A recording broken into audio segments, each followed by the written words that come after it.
तो उसके बाद कहेंगे टेक द बॉडी आउट। परिवार भी आकर उस डॉक्टर से कहेगा हम बॉडी को घर कब लेकर जा सकते हैं। एक क्षण में वो सिर्फ एक बॉडी है। हमारा रिश्ता उस बॉडी से थोड़ी था, क्योंकि हम बॉडी को तो संभाल के रखते ही नहीं। उसके बाद हम तो फटाफट प्रोग्राम बनाना शुरू करते हैं। तो हमारा रिश्ता किसके साथ था? हमारा रिश्ता किसके साथ था? जो उस बॉडी के थ्रू हमसे इंटरैक्ट करते थे।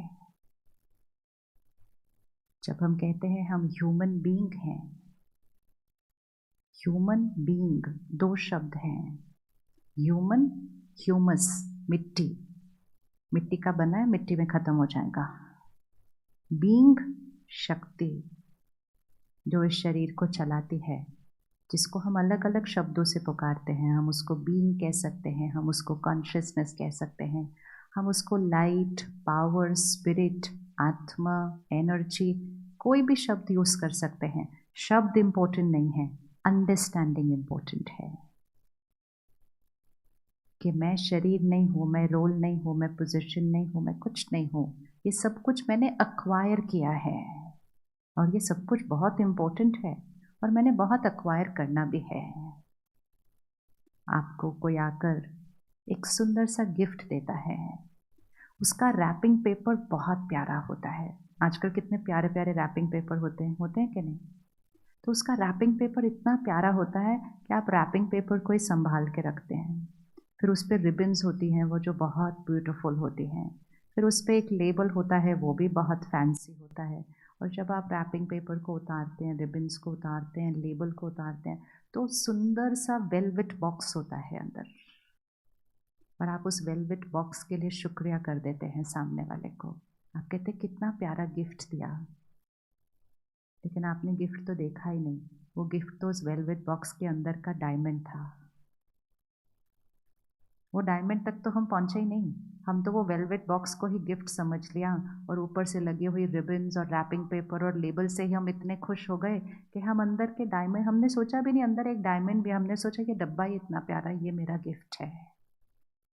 आप चेक कीजिए अपने जीवन के रैपिंग पेपर कौन से हैं, जीवन की रिबन्स कौन सी हैं, लेबल्स कौन सी हैं, और वेलवेट बॉक्स कौन सा है? वेलवेट बॉक्स कौन सा है?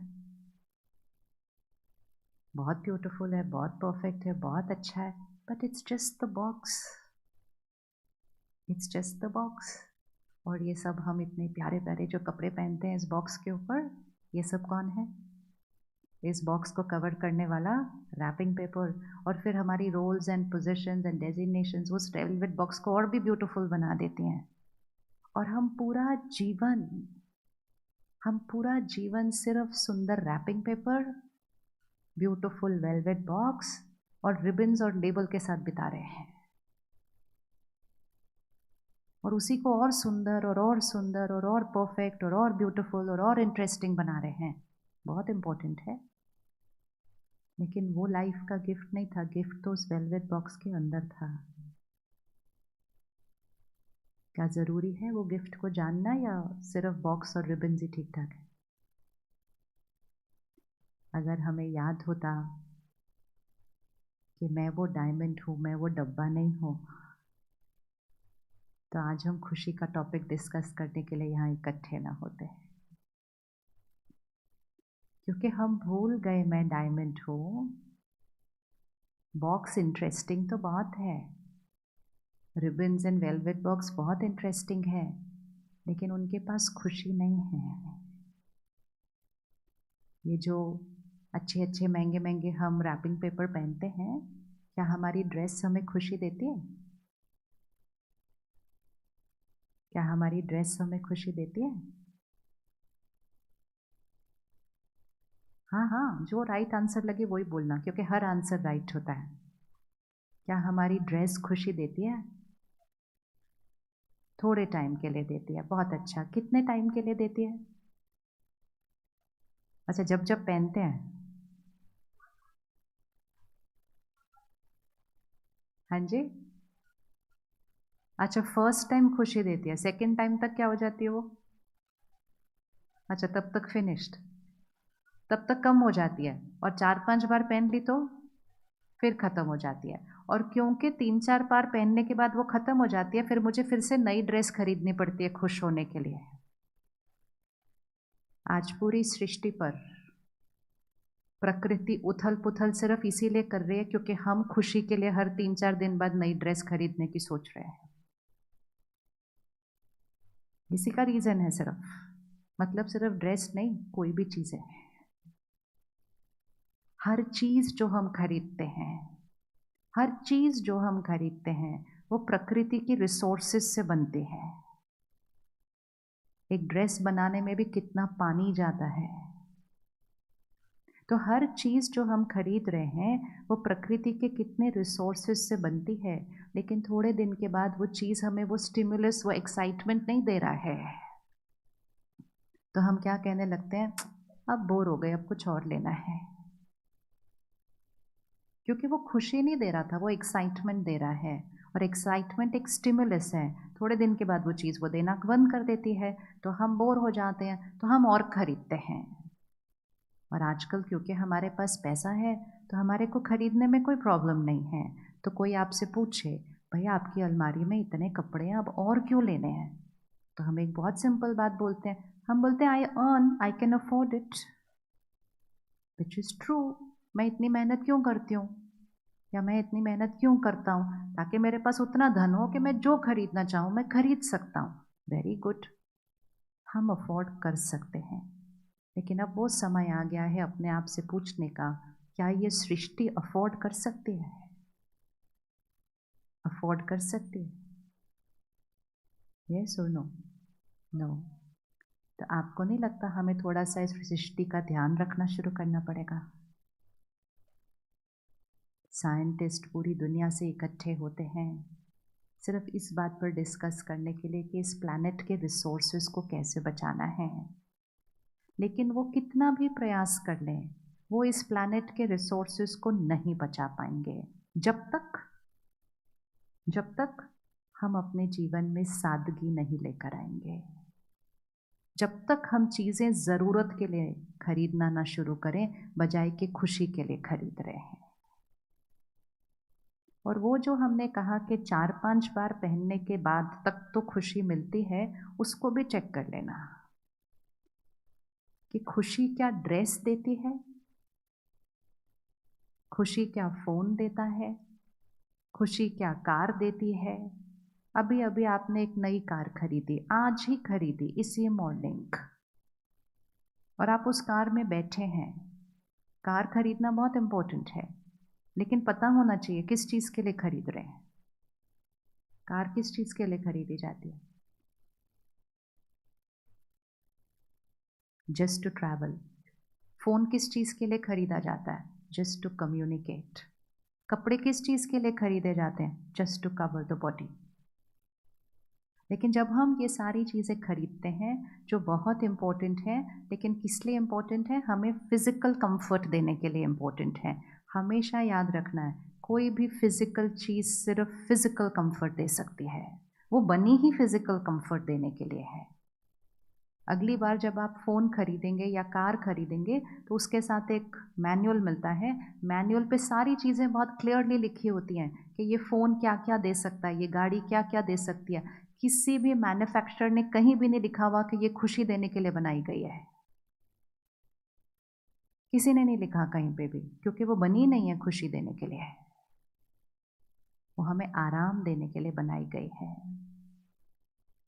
लेकिन हमने सोचा कि हमें खुशी किस चीज़ से मिलेगी, इन चीज़ों से मिलेगी। और फिर हमारे इस संस्कार को दुनिया ने यूज़ करना शुरू कर दिया, तो उन्होंने बड़े बड़े होर्डिंग्स लगा दिए, बड़ी बड़ी एडवर्टाइजमेंट कर दी, हैप्पी फेस और वो ऑब्जेक्ट। तो हमने सोचा मैंने अगर ये ऑब्जेक्ट खरीद लिया मेरा हैप्पी फेस हो जाएगा ऐसे वाला। खुशी चीज़ से नहीं मिलती, चीज़ खरीदने के बाद हम जो थॉट क्रिएट करते हैं कि मैंने ये खरीद लिया, मेरे पास ये आ गया, तो मुझे खुशी मिलती है। खुशी वो चीज़ से नहीं, खुशी उस चीज़ के बारे में क्रिएट की हुई थॉट से मिलती है।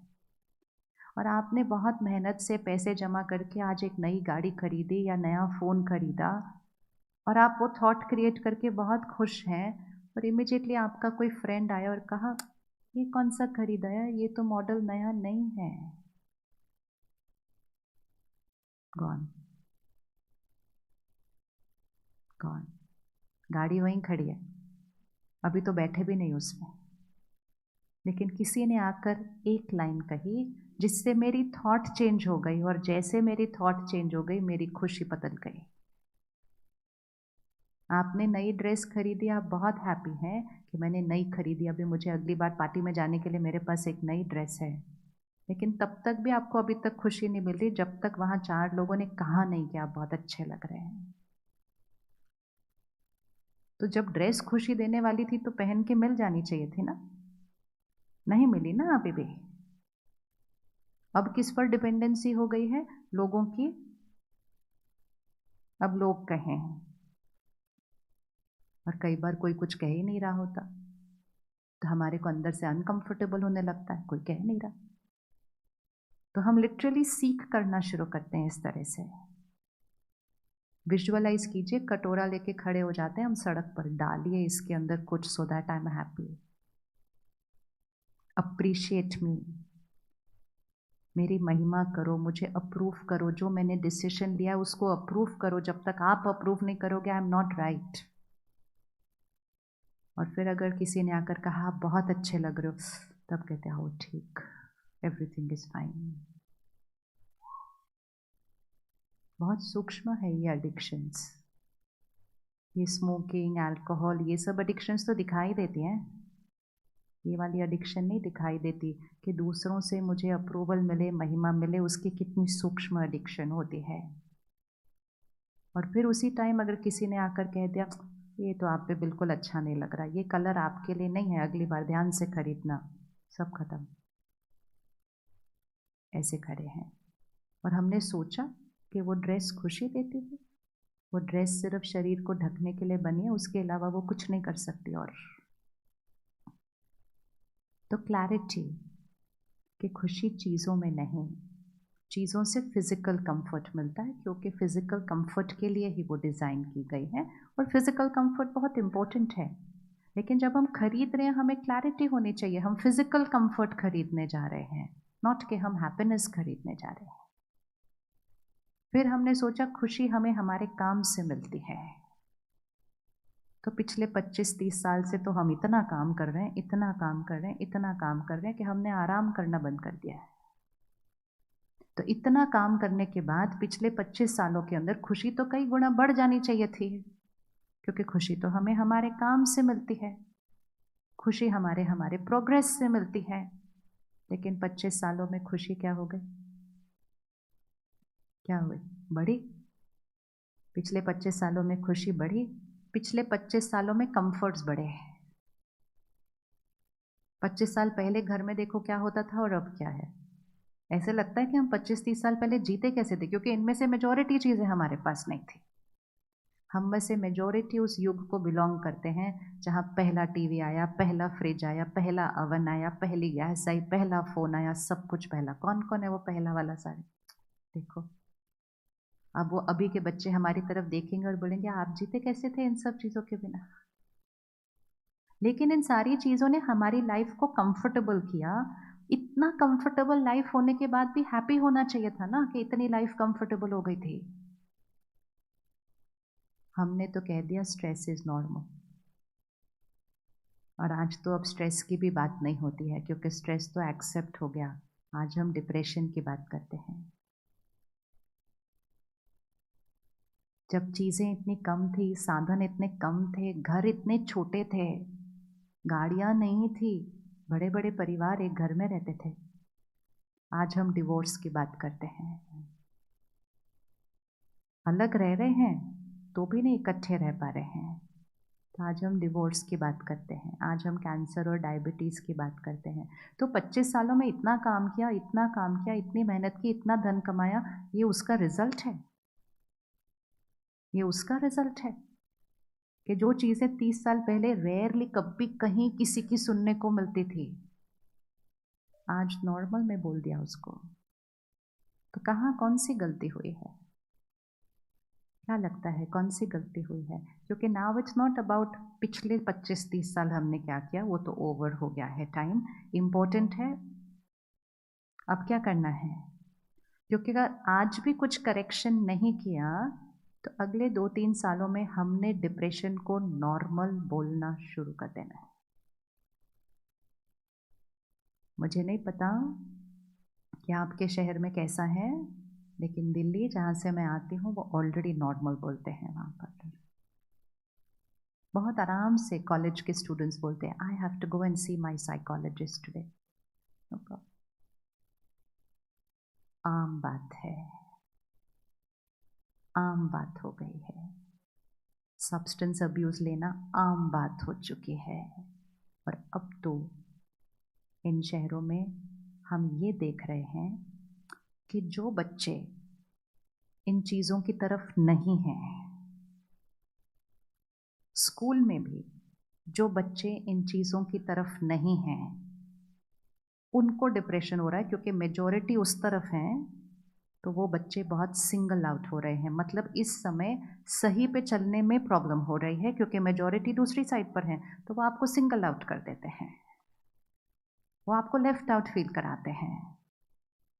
तो जब हम स्कूल में थे तो कुछ लोग ऐसी चीज़ें करते होते थे, हम सब मेजॉरिटी में थे, वो कुछ लोग भाई ये सब करते हैं, वो ठीक है। अब ऑपोजिट हो गया, अब ऑपोजिट हो गया। अब अगर किसी पेरेंट्स ने किसी बच्चे को कहा आपको सोशल मीडिया पर नहीं जाना है जब तक आप स्कूल में, आपको ये सब रिश्तों में नहीं करना, ये सब तो बाद में जीवन की चीज़ होती है, आपको ये सब नहीं खाना पीना है, और वो बच्चा मान जाता है, लेकिन उसके लिए उस स्कूल में बड़ा मुश्किल हो जाता है। तो इस समय सिर्फ सही पे चलना काफ़ी नहीं है, सही पे चलने के लिए अब शक्ति की ज़रूरत पड़ती है। तो अगर हम पिछले अपने 25-30 साल की छोटी सी गलतियों से नहीं सीखेंगे तो हमारे अगले 5 साल में तो ये दुनिया बहुत ज़्यादा बदल जाएगी, बिकॉज चेंज बहुत फास्ट हो रहा है अब। तो क्या लगता है कौन सी छोटी सी गलती हुई है जबकि हम इतनी मेहनत कर रहे थे? इतनी मेहनत तो हम पहले नहीं करते थे। कौन सी छोटी सी गलती हुई? कुछ तो सीखेंगे ना, सीखेंगे तो कोर्स करेक्शन होगा ना। करेक्शन नहीं करेंगे तो अगले 5 साल बाद हम कुछ और ही बात कर रहे होंगे। अभी तो हम फिर भी मिल रहे हैं ये बात करने के लिए कि खुश कैसे रहा जाए। 5 साल बाद तो मिलेंगे भी नहीं ये बात करने के लिए, क्योंकि वो चैप्टर ही क्लोज हो गया होगा। तो क्या लगता है कौन सी छोटी सी बात हुई है? हाँ जी, हाँ जी। और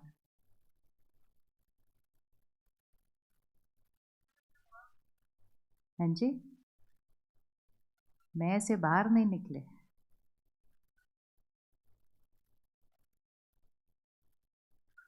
जब हमने सडनली हमारे पास बहुत चीज़ें आई हैं ना इस 25-30 सालों में, एक बच्चे को देखना, घर पे छोटा बच्चा है, अपना सारा काम कर रहा है, सब कुछ कर रहा है, आप उसको 2-3 नए खिलौने ला के दे दो, और जैसे आप उसको नए खिलौने ला के दे देंगे उसका पूरा ध्यान किस पर चला जाएगा? वो नए खिलौने पर। अब आप उसको सिर्फ बोलो बच्चा खाना खा लो, नहीं मेरा खाना खाने का मन नहीं है, मुझे खेलना है। अच्छा तुम पढ़ लो, नहीं मुझे आज नहीं पढ़ना, आज मुझे खेलना है। बाहर चलो, नहीं मुझे कहीं नहीं जाना, मुझे खेलना है। क्योंकि उसको अभी अभी क्या मिला है? अभी अभी क्या मिला है? नए खिलौने मिले हैं। ये 25-30 साल से तो हमें हर साल ही नए खिलौने मिलते जा रहे हैं। तो हमारे सोने का समय बदल गया, हमारा खाना पीने का तरीका बदल गया, हमारी सुबह दिन की शुरुआत बदल गई, हमारे रिश्ते बदल गए, क्योंकि हमारी प्रायोरिटी हम नए नए खिलौनों के साथ रोज़ खेल रहे थे।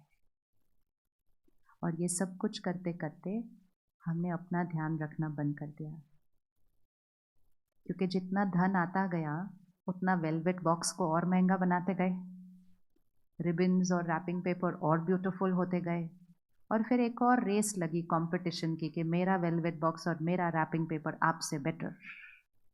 और वो तो एक नेवर एंडिंग रेस है, वो तो कभी ख़त्म ही नहीं होने वाली है।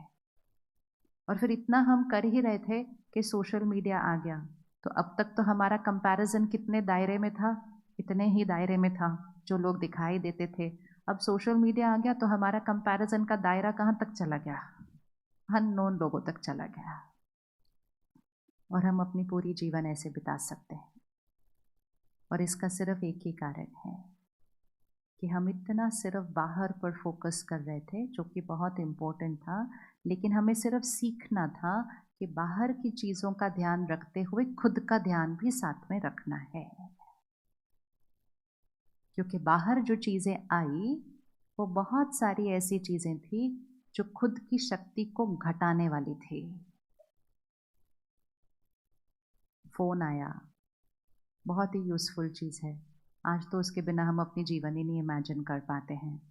और जबकि हम वो हैं जो लैंडलाइन के बिना भी जिए हैं ना। यानी हम इमेजिन भी कैसे करें कि हम एक लेटर लिखते थे, वो 5 दिन बाद कहीं पहुंचता था दूसरे शहर।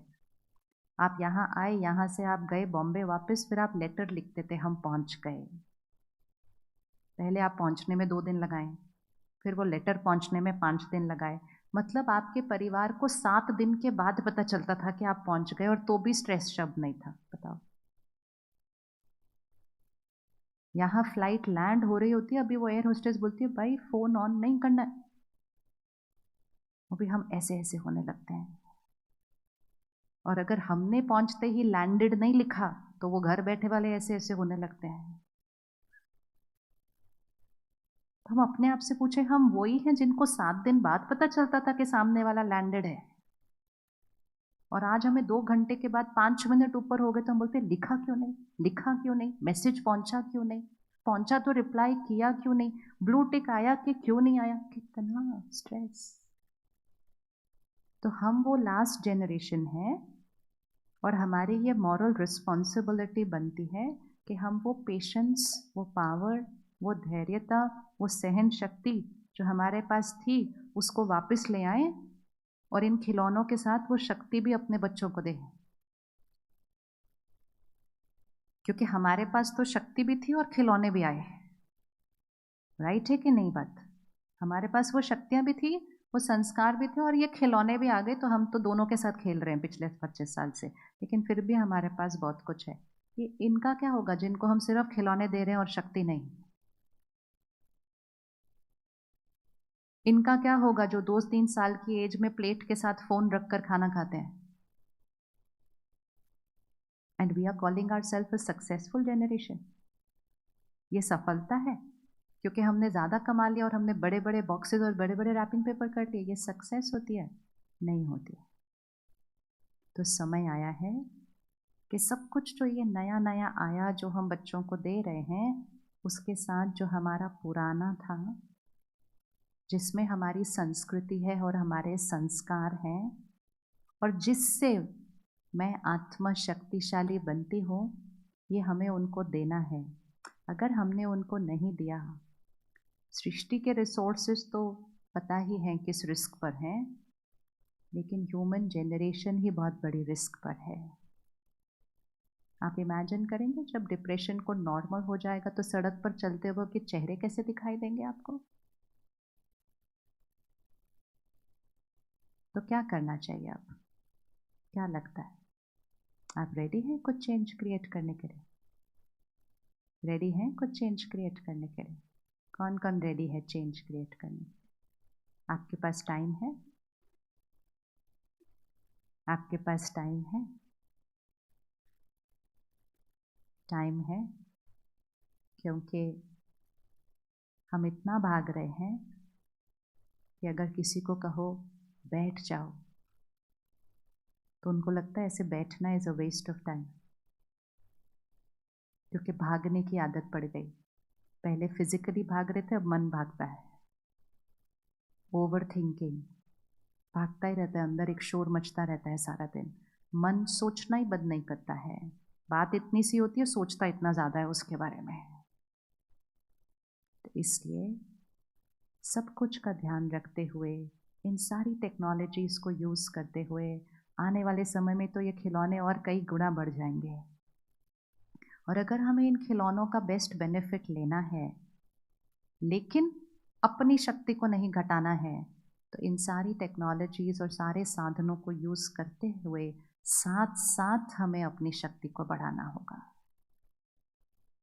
करना है ना?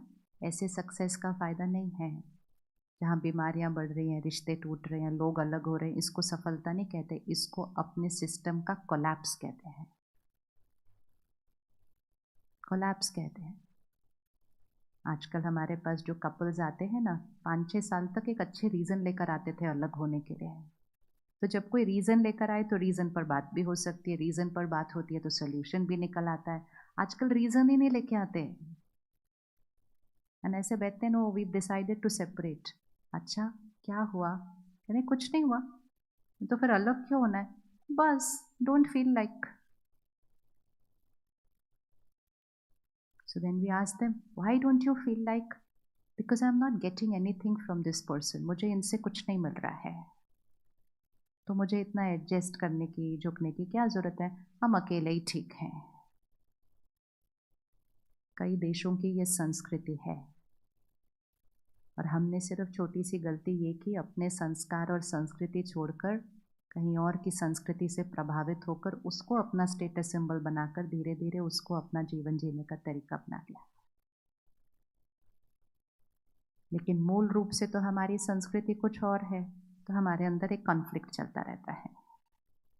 तो इसलिए बहुत इम्पोर्टेंट है, कुछ नया नहीं करना है, सिर्फ जो थे वो वापस बन जाना है।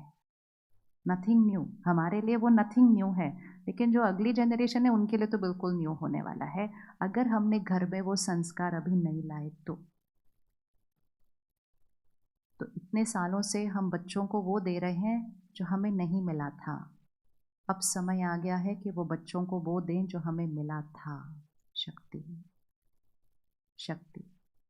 पोस्ट कोविड भारत में मेंटल हेल्थ इश्यूज 30% बढ़े हैं एंड डिवोर्स रेट 40% बढ़ा है, 4 बड़े शहरों का स्टैटिस्टिक्स। एक ऐसा समय आया जिसका सब इंतज़ार कर रहे थे, कब हमें उठकर काम पे नहीं जाना पड़ेगा, कब हमें ट्रैवल नहीं करना पड़ेगा, कब हम अपने परिवार के साथ घर पे समय बिताएंगे। पूरी सृष्टि पर करोड़ों लोगों ने यह संकल्प किया तो तथास्तु हो गया। जब हुआ तो शुरू शुरू में तो बहुत अच्छा लगा, अरे वाह बड़ा मज़ा आ रहा है, घर पे सारे हैं सब, पर वो भी थोड़े दिन ही रहा। उसके बाद सब बोलने लगे कब वापस जाएंगे, कब ऑफिस वापस जाएंगे, कब वापस जाएंगे, कब स्कूल जाएंगे, क्योंकि एक दूसरे के संस्कार दिखने में आए। पूरा पूरा दिन इकट्ठे रह रहे थे ना, देखते एक दूसरे को, अच्छा आपके अंदर ये भी आदत है, आप कैसे भी हो, आप वैसे भी हो। तो कोविड वो समय था जो बहुत लोगों ने अपने ऊपर ध्यान दिया तो बिगड़े हुए रिश्तों को मजबूत बना दिया।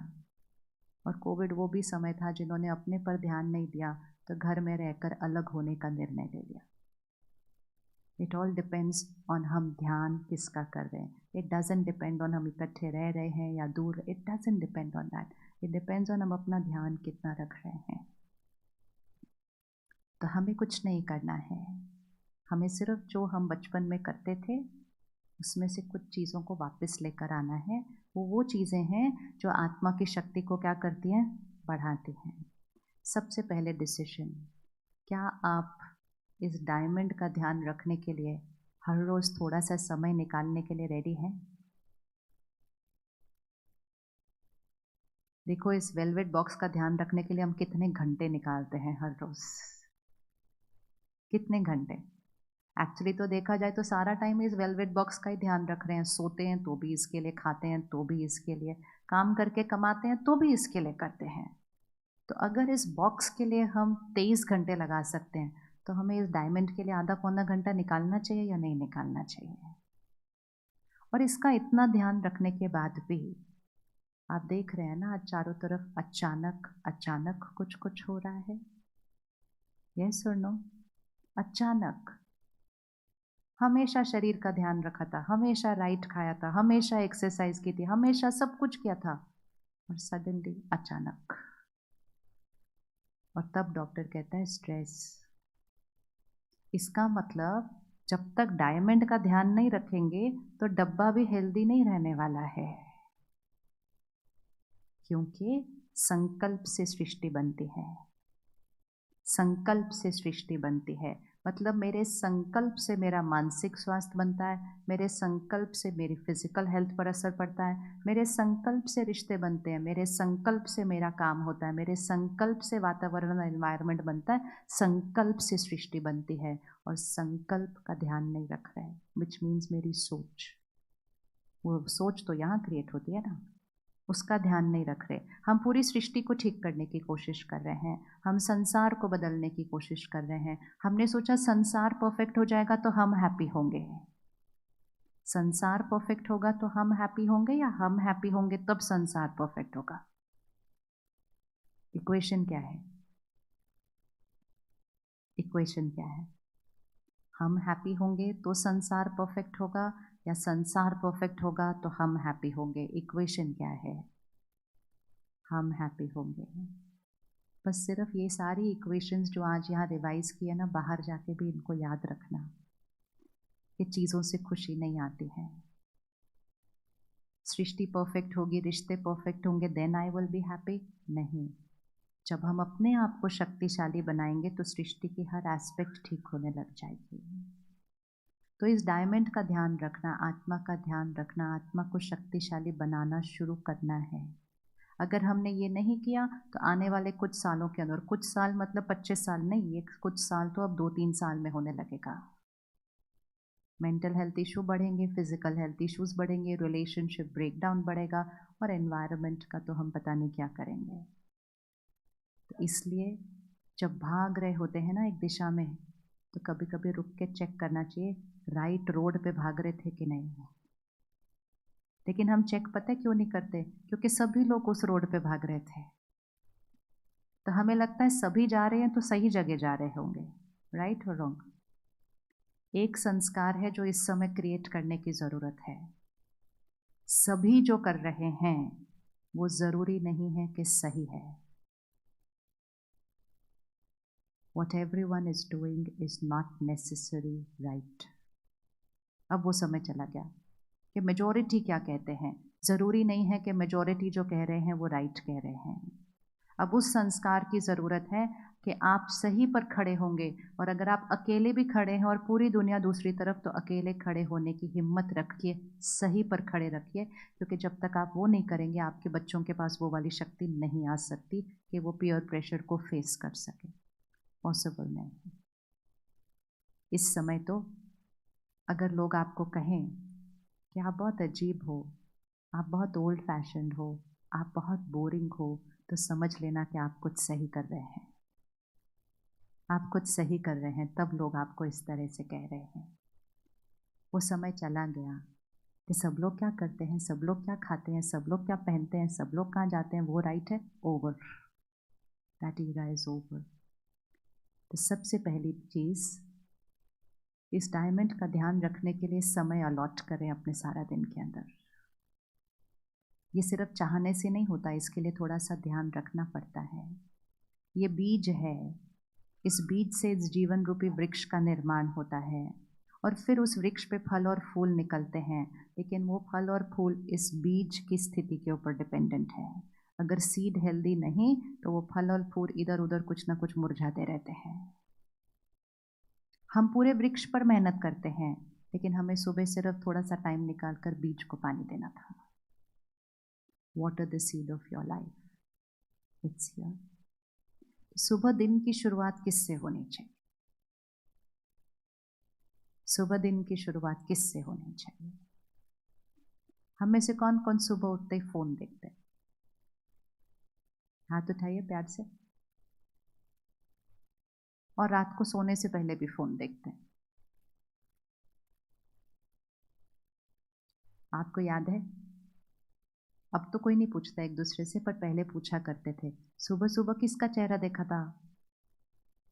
पूछते थे ना ऐसे। अभी आजकल कोई नहीं पूछता, क्योंकि सब लोग एक ही चेहरा देखते हैं आजकल, तो पूछना क्या उसके अंदर, फिर अलग तो चेहरा देखते ही नहीं किसी का। तो सुबह सुबह किसका चेहरा देखा था, मतलब सुबह सुबह यहाँ क्या भरा था सबसे पहले? क्योंकि जब हम सोकर उठते हैं तो ये जो आत्मा है, ये एक ब्लॉटिंग पेपर की तरह, इसकी अब्जॉर्प्शन पावर बहुत हाई होती है। तो सबसे पहले मैंने कौन सी थॉट्स क्रिएट की उठते ही? वो पहले संकल्प सारा दिन पर प्रभाव डालने वाले हैं। तो उसके लिए कहा जाता था सुबह सुबह किसका चेहरा देखा। तो चेहरा देखा मतलब यहाँ पर क्या देखा सुबह सुबह, कौन से संकल्प से अपने दिन की शुरुआत की थी। अब जब हम फ़ोन उठा लेंगे सुबह सुबह, तो हम फ़ोन पे क्या देखेंगे? हम फ़ोन पे मैसेजेस देखेंगे, हम फ़ोन पे सोशल मीडिया देखेंगे, हम फ़ोन पे वर्क की ईमेल्स देखेंगे, हम फ़ोन पे दुनिया में क्या हो रहा है वो खबरें देखेंगे। तो जितना हम सुबह सुबह पहले दुनिया को देखेंगे, तो हम सिर्फ इंफॉर्मेशन नहीं ले रहे हैं, हम दुनिया की वाइब्रेशन कंज्यूम कर रहे हैं। और जितना हम सुबह सुबह दुनिया की वाइब्रेशन कंज्यूम करेंगे, उतना ही हमारी स्थिति वैसी होती जाएगी जितना दुनिया की हालत है इस समय।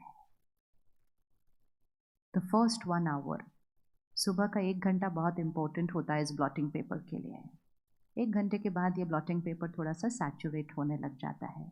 तो जब हमारे पास ये खिलौने नहीं थे, तो हम सुबह सुबह उठकर क्या करते थे? याद करो थोड़ा सा, क्या करते थे सुबह सुबह घरों में जब फ़ोन और टीवी नहीं थे? क्या होता था? आप प्रकृति के साथ रहते थे, ध्यान करते थे, योग करते थे, योगा करते थे, प्राणायाम करते थे, पूजा करते थे, पाठ करते थे, हवन करते थे, कितना कुछ करते थे। ये सारा कुछ जो करते थे ना, वो दिन की शुरुआत में वाइब्रेशन को क्या करता था? ऊपर उठाता था। Well begin, well begun is half done, मतलब सुबह का समय बहुत इंपॉर्टेंट है। तो सुबह सुबह हम पहले वेल बिगन होते थे, मतलब हम अपनी वाइब्रेशन को क्या करते थे? ऊपर उठाते थे। और अब हम जो सुबह सुबह कर रहे हैं, वो सुबह सुबह हम वाइब्रेशन को नीचे लेकर आ रहे हैं। तो सबसे पहले तो अपने दिन की शुरुआत को बदलना है, सुबह उठने का समय बदलना है। कितने बजे उठना चाहिए? सुबह सुबह कितने बजे उठना चाहिए? हम उठेंगे तो प्रभाव बाकियों पर पड़ेगा, तब जाके वो बच्चे कभी सोचेंगे उठने का। आज हम कॉलेज में, यूनिवर्सिटी में बैठे हैं, आजकल बहुत सारे बच्चे रात रात पढ़ते रहते हैं। कहते हैं हमारी रात को पढ़ाई ज़्यादा अच्छी होती है। जब छोटे छोटे मकान थे, अलग अलग कमरे नहीं थे, तो भी रात को सोकर सुबह जल्दी उठ के पढ़ते थे। आज अपने अपने कमरे, फिर भी कहते हैं रात को पढ़ाई ज़्यादा अच्छी होती है। और वो एक मेन कारण बन चुका है आज एंग्जाइटी, पैनिक अटैक का, क्योंकि स्लीप साइकिल ही सही नहीं है। नींद एक ऐसी चीज़ नहीं है कभी भी सो जाओ। उनको बोलो ना थोड़ा जल्दी सोना चाहिए, कहते हैं हाँ हाँ हम अपना 7-8 आवर्स ऑफ स्लीप ले लेते हैं। कब लेते हैं? हम 4-5 बजे सोते हैं, 2 बजे तक उठ जाते हैं दोपहर को। किसान ने अगर बीज बोना है, तो बीज बोने का एक टाइम होता है, ऐसे नहीं जब मन किया तब आके बीज बो दिया। प्रकृति के विरुद्ध जाएंगे तो कभी भी शक्ति और स्वास्थ्य नहीं मिलेगा। तो सोने का एक समय होता है, सोने का एक तरीका होता है, और शक्तिशाली नींद अनुभव करने की एक विधि होती है। जब एग्जाम के दिनों में है तो वो रात भर पढ़ते रहते हैं, और फिर स्लीप साइकिल बदल जाता है, बिगड़ जाता है। अब एग्जाम खत्म हो जाते हैं, अब नींद नहीं आती रात को, तो फिर उसके बाद टीवी और फोन के साथ बैठते हैं, और धीरे धीरे वो उनकी आदत बन चुकी है। और ये एक बहुत बड़ा कारण है मन की शक्ति का घटने का। तो सुबह कितने बजे उठना चाहिए?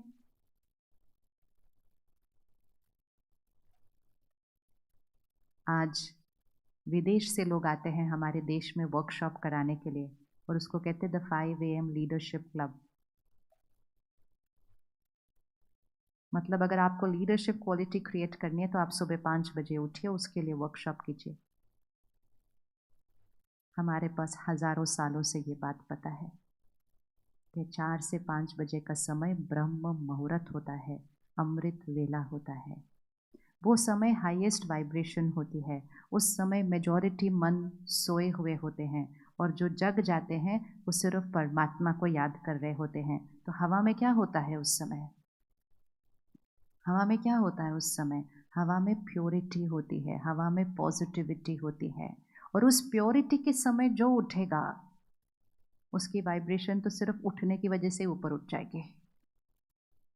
तो बच्चों को रात को जाग कर नहीं, सुबह जल्दी उठकर अगर वो पढ़ेंगे, तो मेहनत कम, रिजल्ट ज़्यादा एंड मोस्ट इम्पॉर्टेंट शक्ति भी बढ़ेगी साथ साथ।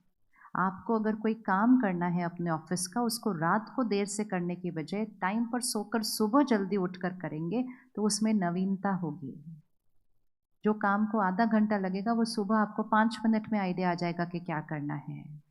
जैसे अगर कहीं जाना है तो हम उसी समय निकलते हैं ना जब सड़क खाली होती है।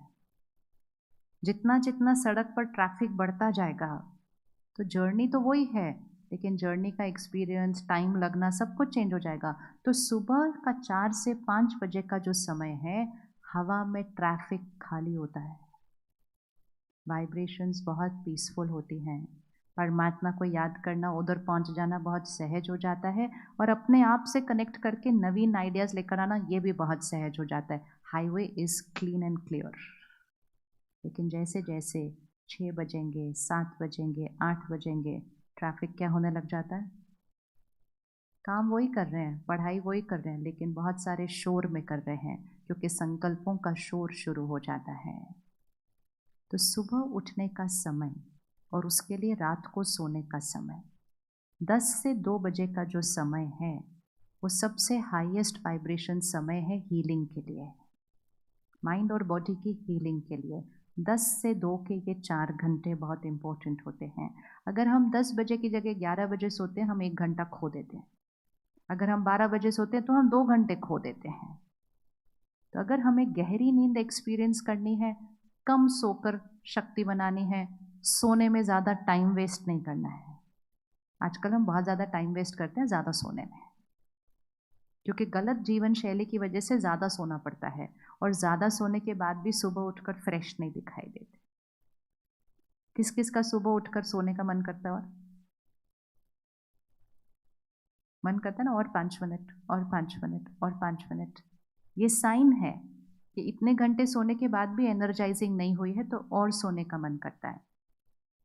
और किस किस को बैठे बैठे नींद आ सकती है?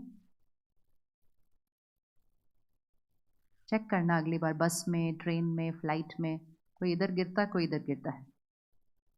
कि बैठे बैठे दिन में क्यों नींद आती है? सारी रात सोए नहीं थे क्या? नहीं सोए थे। फिर कहते नहीं, मेरी तो आदत है, मुझे बैठे बैठे कहीं भी नींद आ सकती है। ऐसा लगता है जैसे वो कोई बहुत अच्छा साइन है कि बैठे बैठे मुझे कहीं भी नींद आ सकती है। अगर मुझे दिन के किसी भी समय बैठे बैठे नींद आ सकती है, मतलब आई एम स्लीप डिप्राइव्ड, मुझे नींद की कमी है।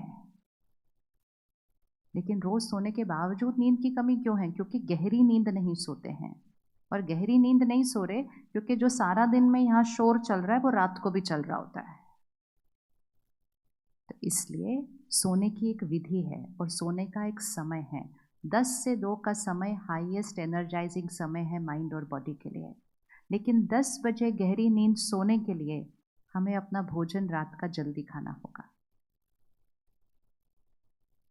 जल्दी खाना चाहिए। खाना कितने बजे तक खाना चाहिए? अब ये सारी बातें हमारी लाइफस्टाइल से इस टाइम बिल्कुल ऑपोजिट चल रही हैं। अब जैसे ही हम सुनेंगे हम कहेंगे ना ना ना ये पॉसिबल नहीं है, ना ना ना ये पॉसिबल नहीं है, ये पॉसिबल नहीं है। अगर वो पॉसिबल नहीं है तो फिर हैप्पीनेस एंड हेल्थ भी पॉसिबल नहीं है। राइट लाइफस्टाइल, इसीलिए हर डॉक्टर बोल रहा है majority diseases are lifestyle diseases, lifestyle diseases. तो रात को 10 बजे गहरी नींद अनुभव करने के लिए हमें 6:30, 7, 7:30 बजे तक खाना फिनिश्ड, ताकि हमारा जो डाइजेशन है वो सोने से पहले हो जाएगा।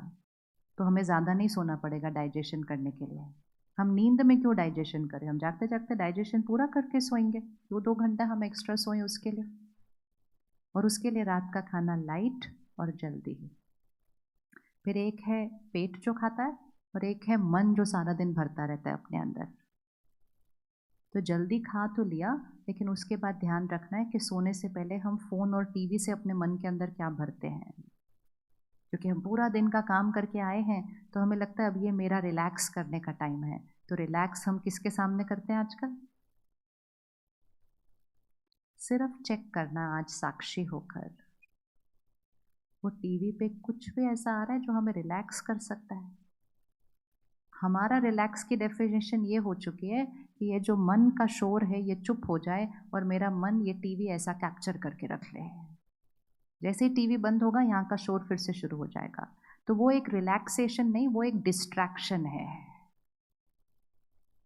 जैसे अगर मेरा दांत दर्द हो रहा है, मेरा पैर दर्द हो रहा है, कुछ भी दर्द हो रहा है और मैं टीवी ऑन करके बैठ जाऊँ तो थोड़ी देर के लिए दर्द भूल जाता है, क्योंकि हमने माइंड को उस पेन से हटा के उस चीज़ के साथ डिस्ट्रैक्ट कर लिया है।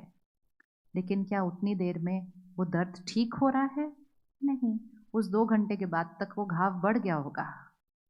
अब अगर चेक करें हमारी लाइफ में कितनी सारी डिस्ट्रैक्शंस आ गई हैं और हम सारा दिन अपने आप को डिस्ट्रैक्टेड रख रहे हैं ताकि हमें यहाँ का शोर सुनना ही ना पड़े। आप 5 मिनट खाली बैठेंगे तो आप फ़ोन उठा लेंगे। आप सिर्फ चेक करिएगा किस दिन आप 15 मिनट खाली बैठे थे, कुछ नहीं कर रहे थे, सिर्फ 15 मिनट ऐसे खाली बैठे थे, जस्ट डूइंग नथिंग। कर सकते हैं 15 मिनट खाली बिना कुछ किए, बिना इधर उधर ऐसे कुछ किए। रोड पर देखना 30 सेकंड का रेड सिग्नल होता है, उतनी देर में भी लोग फ़ोन चेक करते हैं। 30 सेकंड नहीं खाली बैठते रेड सिग्नल पे। फिर कहते हैं मन की शक्ति क्यों घट रही है, उसको सारा दिन तो ऐसे हिलाते रहते हैं, उसको स्थिर तो रहने नहीं दे रहे।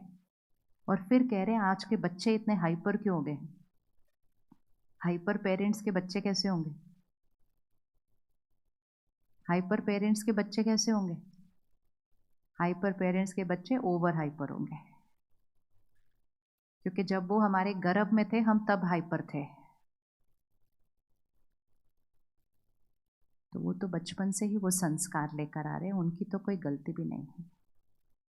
हमने ध्यान ही नहीं दिया उस समय पर। हम कहानी सुनते हैं, अभिमन्यु ने गर्भ में सुन लिया और फिर जब वो अभिमन्यु 14-15 साल का था उस तब पे भी उसको याद था कि वो चक्रव्यूह में कैसे घुसना है। वो सिर्फ एक कहानी नहीं, वो एक सीख थी। और वो सीख ये थी कि गर्भ में बैठी हुई आत्मा हर चीज अब्सॉर्ब कर रही है, सोच, शब्द, माहौल, हर चीज वो आत्मा गर्भ में अब्सॉर्ब कर रही है। और इसलिए जब हम सब पैदा होने वाले थे तो हमारे पेरेंट्स काफी ध्यान रखते थे। तो हमारी मम्मीज को क्या कहा जाता था, देवी देवताओं की फोटो देखो, श्री कृष्ण की फोटो देखोगे तो वैसा बच्चा आएगा। अब आजकल की मम्मीज किसकी फोटो देख रही हैं? अभी वो नाम नहीं लेंगे हम किसी का, लेकिन फिर जिसकी फोटो देखेंगे वो संस्कार ही जागृत होंगे। फिर वैसे then why blame the children? बच्चों पर क्यों क्वेश्चन मार्क? क्यों क्वेश्चन मार्क? क्योंकि हम हाइपर हैं, वो संस्कार वो लेकर आएंगे और फिर जब वो बड़े हो रहे हैं तब भी हम कुछ नहीं कर रहे उनको सशक्त बनाने के लिए, और उसका रिजल्ट फिर कई सालों के बाद मेंटल हेल्थ इशू के रूप में आता है। तो इम्पोर्टेंट है कि रात को सोने से पहले हम क्या रिलैक्स करने के लिए कंज्यूम कर रहे हैं उस पर अटेंशन रखें। वो चीज़ हमें रिलैक्स करे, हमें हाइपर ना करे। हमें डिस्ट्रैक्शन नहीं, हमें रिलैक्सेशन चाहिए। हमें डिस्ट्रैक्शन नहीं, हमें एनर्जाइजिंग चाहिए। हम पूरे दिन में इतना सारा काम करके आए हैं, आत्मा की शक्ति को कंज्यूम किया है इतना सारा, तो रात को सोने से पहले आत्मा की शक्ति को बढ़ाकर सोना है। वो ऐसा कंटेंट कंज्यूम करके घटाकर थोड़ी सोना है। वो सीरियल जो घर को तोड़ रहे हैं वो थोड़ी देखने हैं रात को सोने से पहले। हमें लगता है वो एंटरटेनमेंट है, वो शब्द गूंज रहे हैं हमारे घरों में रोज और हम उनसे एडिक्टेड होते गए हैं। कोई घर टूटने वाले सीरियल चल रहे हैं तो कोई क्राइम के सीरियल चल रहे हैं, कोई किसी का मजाक उड़ाने वाले सीरियल चल रहे हैं। इसमें शुद्धता कहाँ है, पवित्रता कहाँ है, सात्विकता कहाँ है? तो घर में कहाँ से आएगी वो वातावरण के अंदर? तो कंटेंट हमारा संस्कार बनाता है। और ये बहुत अटेंशन रखिएगा, क्योंकि जब तक आप अपना कंटेंट चेंज नहीं करेंगे आप बच्चों पर प्रभाव नहीं डाल पाएंगे। जो हम सुनते हैं, पढ़ते हैं, देखते हैं, वो हम बनते हैं। We are what we watch, read, listen. तो 25 साल पहले हमारे लिए सहज इसलिए था क्योंकि ये सब था ही नहीं। ऐसे नहीं कि हम बहुत कुछ अलग थे, इट्स जस्ट दैट ये सब था नहीं। तो हमारे लिए कंटेंट क्या था? हमारे पेरेंट्स, हमारे टीचर्स, हमारी स्कूल की लाइब्रेरी की अच्छी किताबें और घर में आने वाली एक अखबार, दैट वाज कंटेंट। और आज एक बच्चे के सामने कितना कंटेंट है। तो अगर हमारे कंटेंट में काम, क्रोध, लोभ, मोह, अहंकार, ईर्ष्या, द्वेष, नफरत, हिंसा, ये सब कुछ है, तो वो हमारे संस्कारों में है।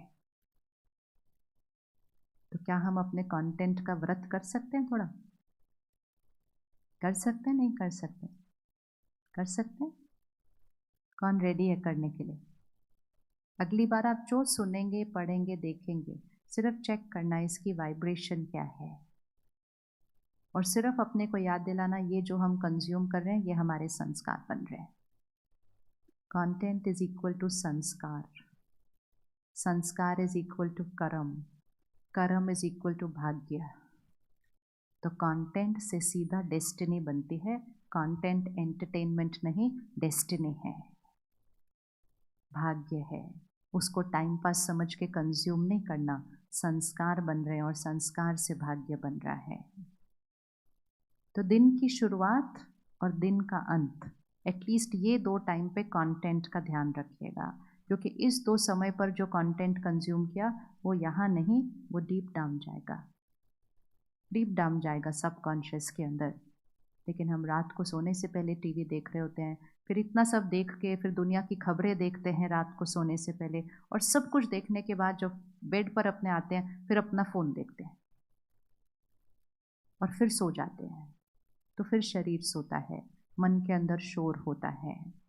सोने से पहले 1 घंटा पहले, एक्चुअली 2 घंटे, बट कम से कम 1 घंटा पहले अपने काम की कम्युनिकेशन से डिस्कनेक्ट करिएगा। जब टेक्नोलॉजी नहीं थी तो जब हम घर आते थे, मतलब हमारे पेरेंट्स घर आते थे, तो वो किसी भी तरह से अपने काम से कनेक्ट नहीं हो पाते थे क्योंकि फ़ोन था नहीं। तो उनके मन को रोज़ 12 घंटे का आराम मिलता था, रात के 8 से सुबह के 8 तक। हर संडे को आराम मिलता था, हर त्योहार को आराम मिलता था, और इसीलिए तब ऐसी बीमारियां नहीं थी। अभी सारी जो मेजॉरिटी इश्यूज़ हैं वो एक थके हुए मन की वजह से हैं, इसको आराम नहीं मिलता है। तो रात को सोने से पहले के 1-2 घंटे अपने काम से डिस्कनेक्ट कीजिए। सोने तक ईमेल, मैसेज, बिजनेस कॉल, फिर रात को सिर्फ शरीर सोएगा, मन को नींद नहीं आएगी, वो काम ही करेगा नींद के अंदर भी। कौन कौन रेडी? 1 घंटा कम से कम, एक एक्चुअली आइडियली 2, क्योंकि इसको टाइम लगता है ये फाइल्स को शट डाउन होने के लिए। यहाँ पर सारी प्रोसेसिंग होनी पड़ती है।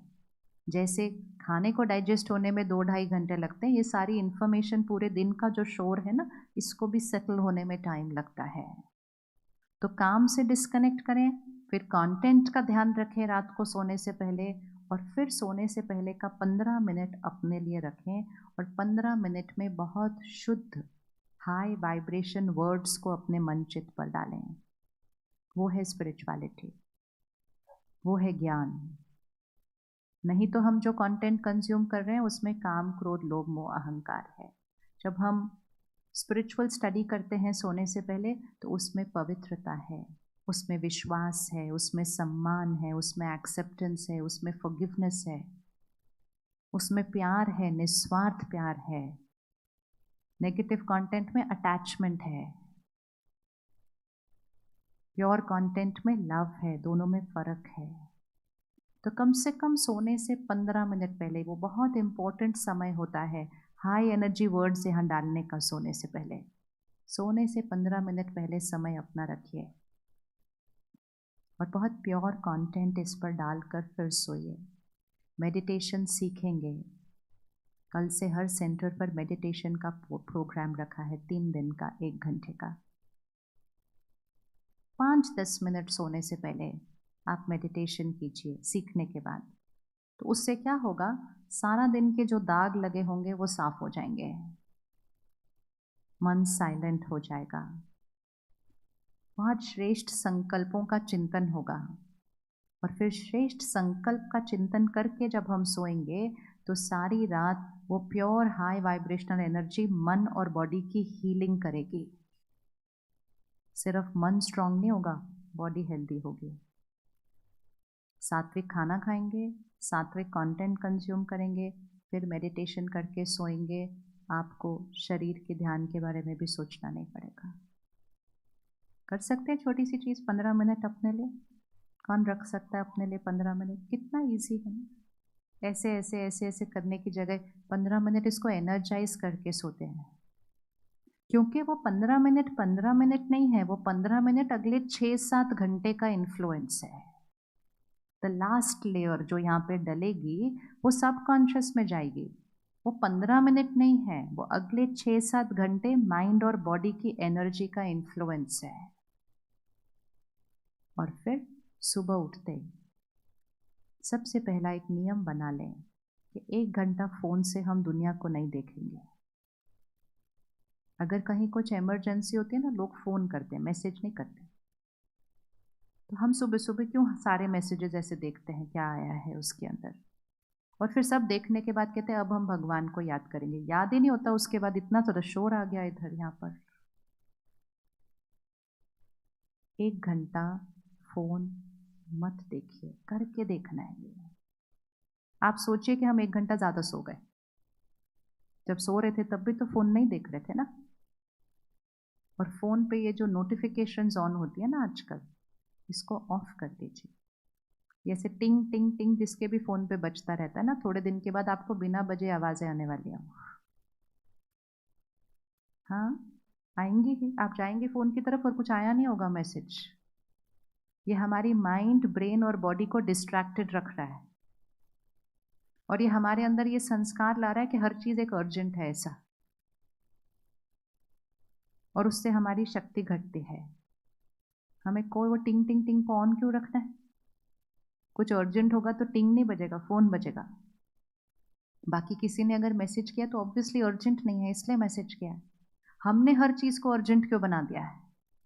हर चीज़ जब अर्जेंट होती है ना, आप देखो जब भी कुछ अर्जेंट होता है, आपका माइंड, ब्रेन एंड बॉडी एक अलग तरह से रिस्पॉन्ड करता है। होता है कि नहीं? अगर अभी आपको पता चले इमरजेंसी है तो आप कैसे उठेंगे?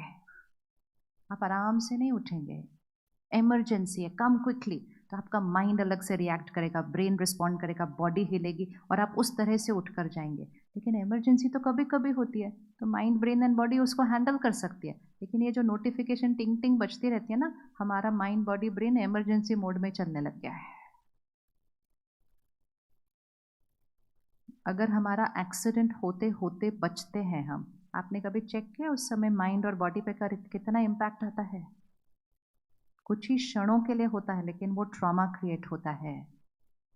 लेकिन वो हमें पता चलता है कि ये ट्रॉमा क्रिएट हुआ मेरे अंदर 1 मिनट के लिए। लेकिन जब हम जीवन जीने का तरीका ही वो बना लेते हैं, हमें पता भी नहीं चलता हम कितनी बार वो ट्रॉमा क्रिएट कर रहे हैं इस माइंड और बॉडी में। और सडनली हमें पता चलता है मुझे इतनी बड़ी बीमारी हो गई। हम कहते हैं मैं तो बिल्कुल ठीक थी, सडनली इतनी बड़ी बीमारी कहाँ से आ गई? हम ट्रॉमा क्रिएट कर रहे थे कब से उस माइंड और बॉडी के साथ। वो नोटिफिकेशंस को साइलेंट करो, उस फ़ोन को सिर्फ एक फ़ोन की तरह यूज़ करो। उसको अपनी लाइफ को ओवर पावर नहीं करने दो। आप साधन को कंट्रोल करो, नहीं तो साधन के गुलाम बन जाएंगे। आजकल डी एडिक्शन सेंटर खुल गए इस चीज़ के लिए भी। अभी हम वहाँ तक नहीं पहुँचे, उससे पहले ही अपने आप को विड्रॉ करना चाहिए। कल अगर आप डिसीजन लेंगे 1 घंटा फ़ोन नहीं देखने का, देखना वो 1 घंटा कितना आसानी से बीतता है या नहीं बीतता है। कुछ दिन लगेंगे उस आदत से छूटने के लिए भी। मन कहेगा बस मैं 5 मिनट देख लूँ फिर रख दूंगी। वो ही तो विड्रॉल सिम्टम है। कौन कौन हिम्मत करता है 1 घंटा कल सुबह नहीं चलाना फोन? पर चेकिंग करना फिर अपनी, देखना, उससे पता चलेगा कि हम कितने एडिक्टेड हैं उससे। और हमें सिर्फ क्या करना है, 5-6 दिन उस एडिक्शन के परवश नहीं होना है। और उसके बाद लाइफ लॉन्ग उसका बेनिफिट, लाइफ लॉन्ग उसका बेनिफिट। तो सुबह दिन की शुरुआत मेडिटेशन से करते हैं। मेडिटेशन अर्थात सबसे पहले मैं जो हूँ उसको जानना, पहचानना, समझना, उसके साथ एक रिश्ता जोड़ना। हर क्वेश्चन का आंसर हमारे पास होता है। आज हमें साधन मिल गए तो हम हर क्वेश्चन का आंसर उधर ऑनलाइन क्लिक करते रहते हैं।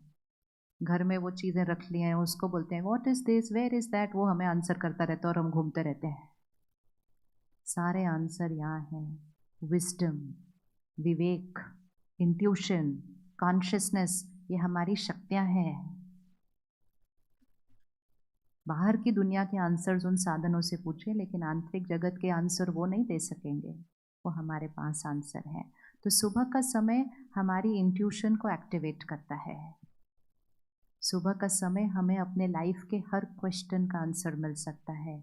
आपको कोई भी डिसीजन लेना है, उसको उस टाइम लीजिएगा जब शोर नहीं है आसपास, तो राइट आंसर पता चलेगा। एंड मोस्ट इम्पोर्टेंट, सुबह के उस समय में उठकर हम उस परमात्मा से कनेक्ट करते हैं। इस बैटरी को चार्ज करना है तो बैटरी अब खुद को चार्ज नहीं कर सकती है, वो क्षमता खत्म हो गई। तो बैटरी को चार्ज करने के लिए हमें पावर हाउस से कनेक्ट करना पड़ता है। हम सब भगवान को याद करते हैं, लेकिन एक होता है याद करना, महिमा करना, और एक होता है कनेक्ट करके उसकी पावर को अपने अंदर कैसे भरना, वो है मेडिटेशन। क्योंकि जब मन स्कैटर्ड होता है तो भगवान को याद भी करने बैठते हैं तो शरीर ही बैठा होता है, मन तो उतनी देर में भी घूम के आ जाता है कहाँ कहाँ। किसी ने अनुभव किया, मन घूम के आता है जब हम शरीर के साथ बैठते हैं भगवान को याद करने। इसीलिए तो चार्जिंग नहीं हो रही ना, क्योंकि शरीर बैठा है, पर शरीर की चार्जिंग थोड़ी करनी थी। जिसकी चार्जिंग करनी थी वो तो 10 काम करके आ जाता है उतनी देर में, और उसके बाद देखते अच्छा टाइम हो गया, चलो मेरी पूजा हो गई, उठ जाओ। But it is very good to sit, वो बैठना भी बहुत इम्पोर्टेंट है, क्योंकि वो मेरे जीवन में संयम और नियम लेकर आता है। लेकिन उस बैठने के साथ साथ इसको बैठना भी सिखाना है, इसको भी बैठना सिखाना है। तो मेडिटेशन वो हमें सिखाता है कि मन को स्थिर रखकर, एंड मोस्ट इम्पोर्टेंट जो हमारे ओरिजिनल संस्कार हैं, प्योरिटी, पावर, खुशी, ये जो सारी चीज़ें हम बाहर ढूंढ रहे हैं, ये एक्चुअली हमारे संस्कार हैं। जब हम कहते हैं ओम शांति, उसका मीनिंग है अहम आत्मा शांत स्वरूप, I am a peaceful soul. लेकिन हम शांति बाहर ढूंढते हैं, हम खुशी बाहर ढूंढते हैं। एक्चुअली सुख हमारा निज स्वरूप है, संस्कार है। हम प्यार लोगों से मांगते हैं, एक्चुअली मैं प्रेम स्वरूप आत्मा हूँ, I am a loveful soul. हम शक्ति दूसरों को कंट्रोल करने में एक्सपीरियंस करते हैं, लेकिन एक्चुअली मैं शक्तिशाली आत्मा हूँ। लेकिन आज तो एक चाय का कप छोड़ने में भी ताकत लग रही है, और फिर कहते बहुत बार कोशिश कर लिया, मुझसे नहीं छूटता। क्योंकि हर रोज़ सुबह उठ के बोलते हैं इस चाय के बिना मेरा बिल्कुल नहीं चलता। कौन कौन बोलता है इस चाय के बिना मेरा बिल्कुल नहीं चलता? ये लाइन छोड़ देना, और ये लाइन किसी के लिए कभी यूज़ मत करना कि इसके बिना मेरा नहीं चलता। क्योंकि जिसके लिए भी ये लाइन आपने यूज़ की कि इसके बिना मेरा नहीं चलता, मतलब आपने उसको, आप उसके गुलाम बनते गए। इसके बिना मेरा नहीं चलता, तो चाय के बिना नहीं चलता, फ़ोन के बिना नहीं चलता, लोगों के लिए बोलते हैं इसके बिना मेरा नहीं चलता, और उससे हमारी शक्ति क्या होती जाती है? चाय पीनी है तो मालिक बन के पिए, गुलाम बन के नहीं। मालिक बन के पिए, गुलाम बन के नहीं, क्योंकि गुलामी शक्ति घटाता है। आत्मनिर्भर भारत बनाने के लिए पहले खुद स्वराज्य बनना पड़ेगा, और स्वराज्य मतलब स्व पर राज्य। तो जिन चीज़ों को आपको लगता है कि इसके बिना मेरा नहीं चलता, उन चीज़ों को छोड़ देना चाहिए थोड़े दिन के लिए। इसीलिए तो शिवरात्रि पे व्रत करते हैं ना, क्योंकि व्रत वृत्ति को बदलता है, व्रत विल पावर को बढ़ाता है। तो अगर लगता है कि ये चीज़ के बिना मेरा नहीं चलता, मीठे के बिना मेरा नहीं चलता, खाने के बाद तो मीठे मीठा चाहिए चाहिए, तो आज से छोड़ो उसको। उसको छोड़ के, उस गुलामी को ख़त्म करके, और फिर अपनी मर्जी से उसको चाहिए। ये नहीं कि इसके बिना मेरा नहीं चलता, क्योंकि ये गुलामी हमें उधर तक लेकर जाती है कि डॉक्टर बोल देता है इसको छोड़ो, तो हम कहते हैं डॉक्टर साहब छोड़ो ना, जब तक है खा पी के जाएंगे। क्योंकि अब हमारी वो गुलामी हमारे बियॉन्ड कंट्रोल चली गई। तो live a life like a master, not like a victim. गुलाम की तरह नहीं, जो भी साधन यूज़ करना है, जो भी खाना पीना है, एक मालिक की तरह। स्वराज्य अर्थात स्व पर राज्य, मन पर राज्य, संस्कारों पर राज्य, कर्म इंद्रियों पर राज्य। तो जितना हम मेडिटेशन स्टार्ट करते हैं, आत्मा की शक्ति बढ़ती जाती है, तो ये स्वराज्य सहज होता है, इजी होता है। और जब स्वराज्य आएगा तभी लाइफस्टाइल आएगा। उसके बिना राइट लाइफस्टाइल की तरफ हम नहीं शिफ्ट करते। संयम और नियम में अपने आप को बांधना है। सेल्फ डिसिप्लिन, अनुशासन, अनुशासन। जब तक संयम और नियम और मर्यादाओं की बाउंड्री में अपने को नहीं बांधेंगे तो फिर तो चीज़ें हमारे आउट ऑफ कंट्रोल जा रही हैं। एक मर्यादा की लाइन बनाइए कि ये हमारे परिवार की मर्यादा है, ये मेरी मर्यादा है, ये मेरे देश की मर्यादा है, और उस मर्यादा की लाइन में खुद रहिए, तभी बच्चों को उस लाइन के अंदर ला पाएंगे। रावण मर्यादा की लाइन के बाहर ही खड़ा हो सकता है, सिर्फ लाइन क्रॉस करके हमें जाना पड़ेगा रावण के पास, रावण अंदर नहीं आ सकता। लेकिन रावण एक बहुत अट्रैक्टिव रूप लेकर लाइन के बाहर खड़ा होता है, और हम उस रूप से इतने अट्रैक्ट हो जाते हैं कि हम लाइन क्रॉस करके बाहर जाते हैं, और जब हम लाइन क्रॉस करके बाहर जाते हैं तो रावण हमें पकड़ लेता है। तो इसलिए मर्यादा की लाइन, इवन अगर आपके आसपास हर एक उस मर्यादा को तोड़ रहा है, आप अपनी मर्यादा की लाइन के अंदर रहिए। खाने पीने की, पहनने की, जीने की, कमाने की, काम करने की, हर चीज़ की एक मर्यादा होती है। उस मर्यादा की लाइन में रहेंगे तो सिर्फ खुद नहीं बचे रहेंगे, परिवार को बचाएंगे, परिवार को बचाएंगे। नहीं तो मर्यादा की बाउंड्रीज टूटती जा रही है, टूटती जा रही है। तो संयम, नियम, अनुशासन, सेल्फ डिसिप्लिन के बिना रिजल्ट नहीं मिलेगा। तो रात को सोने की विधि, सुबह उठकर पहले मेडिटेशन और फिर से स्पिरिचुअल स्टडी। ये हमें 15 मिनट रात को और आधा पौना घंटा सुबह देना है। टोटल 1 घंटा देना है उस डायमंड का ध्यान रखने के लिए, बाकी 23 घंटे डब्बे के लिए। ज़्यादा तो नहीं है, 1 घंटा ज़्यादा है? पूरे दिन के अंदर 1 घंटा ज़्यादा नहीं है ना? हम जब किसी को कहते हैं ना आइए मेडिटेशन सीखिए, कहते मरने की भी फुर्सत नहीं, ऐसे करके कौन बैठेगा खाली। ये भ्रांतियाँ कि हमें बाहर की दुनिया में इतना काम है तो हम यहाँ का ध्यान रखने के लिए कैसे बैठ सकते हैं। बाहर की दुनिया यहाँ से बनती है, संस्कार से संसार बनते हैं, संकल्प से सृष्टि बनती है। यहाँ का ध्यान रखेंगे, बीज को पानी देंगे, वृक्ष अपने आप हेल्दी बनेगा, अपने आप हेल्दी बनेगा। तो सुबह ध्यान रखा, रात को ध्यान रखा, सारा दिन में कर्म योगी बनकर जीवन जिएंगे।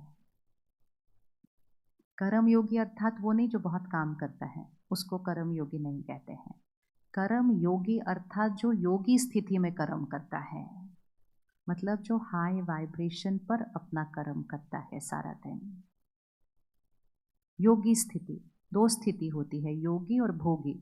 भोगी मतलब सफरिंग, लोअर एनर्जी, एंड योगी मतलब हायर वाइब्रेशन।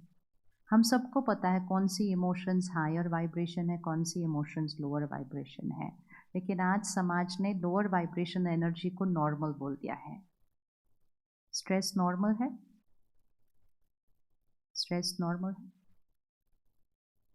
आप बताइए, स्ट्रेस नॉर्मल है? यस और नो? नो। आप यहाँ से बाहर जाइएगा और किसी को भी मिलिएगा और बोलना मुझे कभी स्ट्रेस नहीं होता, तो आपकी तरफ ऐसे देखेगा, आप नॉर्मल नहीं। इतना नॉर्मल बना दिया दुनिया ने उसको। तो जब हम एक नेगेटिव इमोशन को नॉर्मल बोल देंगे तो हम उसको यूज़ करने में रॉन्ग नहीं समझेंगे अपने आप। होंगे नहीं तो नॉर्मल है, गुस्सा करना नॉर्मल है। कोई कहते हैं गुस्सा करना ज़रूरी है, कोई कहता है डांटे बिना तो काम नहीं हो सकता है। और ऐसी वाली इमोशंस को यूज़ करते करते इस बैटरी को क्या करते जाते हैं, घटाते जाते हैं। जल्दी से बताइएगा कौन सी इमोशन से ये बैटरी घटती होगी सारा दिन में? 1 स्ट्रेस, दूसरा गुस्सा, और कोई? ईर्ष्या, वेरी गुड, जेलेसी, और हेट्रेड, नफरत। ओ, और एक्सपेक्टेशन से भी बैटरी घटती है, बहुत ज़्यादा घटती है, वेरी गुड। और हाँ जी, कंपैरिजन से भी बैटरी घटती है। देखा, आपको पहले ही बोला था हर आत्मा ज्ञानी तो आत्मा है। ज्ञान हमारा निज संस्कार है, उस 7 संस्कारों में एक संस्कार ज्ञान है। पवित्रता, शांति, सुख, शक्ति, प्यार, ज्ञान, आनंद, ये हर आत्मा के 7 संस्कार हैं। इसीलिए कहा जाता है सतो गुणी आत्मा। हर आत्मा ये 7 गुणों की बनी हुई है। लेकिन अब हम अपने आप से पूछें, जब हमें पता है कि ये संस्कार बैटरी को कम करते हैं, फिर हमने इन संस्कारों को नॉर्मल बोल के ये संस्कारों को क्यों यूज़ करते हैं हम सारा दिन?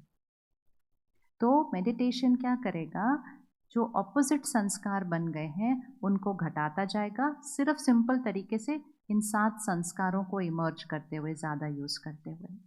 जैसे किचन में एक शेल्फ होता है, उसमें बहुत सारी शीशियाँ हैं। वो शीशियाँ जो हर सब्जी में डलती हैं, तो नमक है, हल्दी है, मिर्ची है, ये सब है।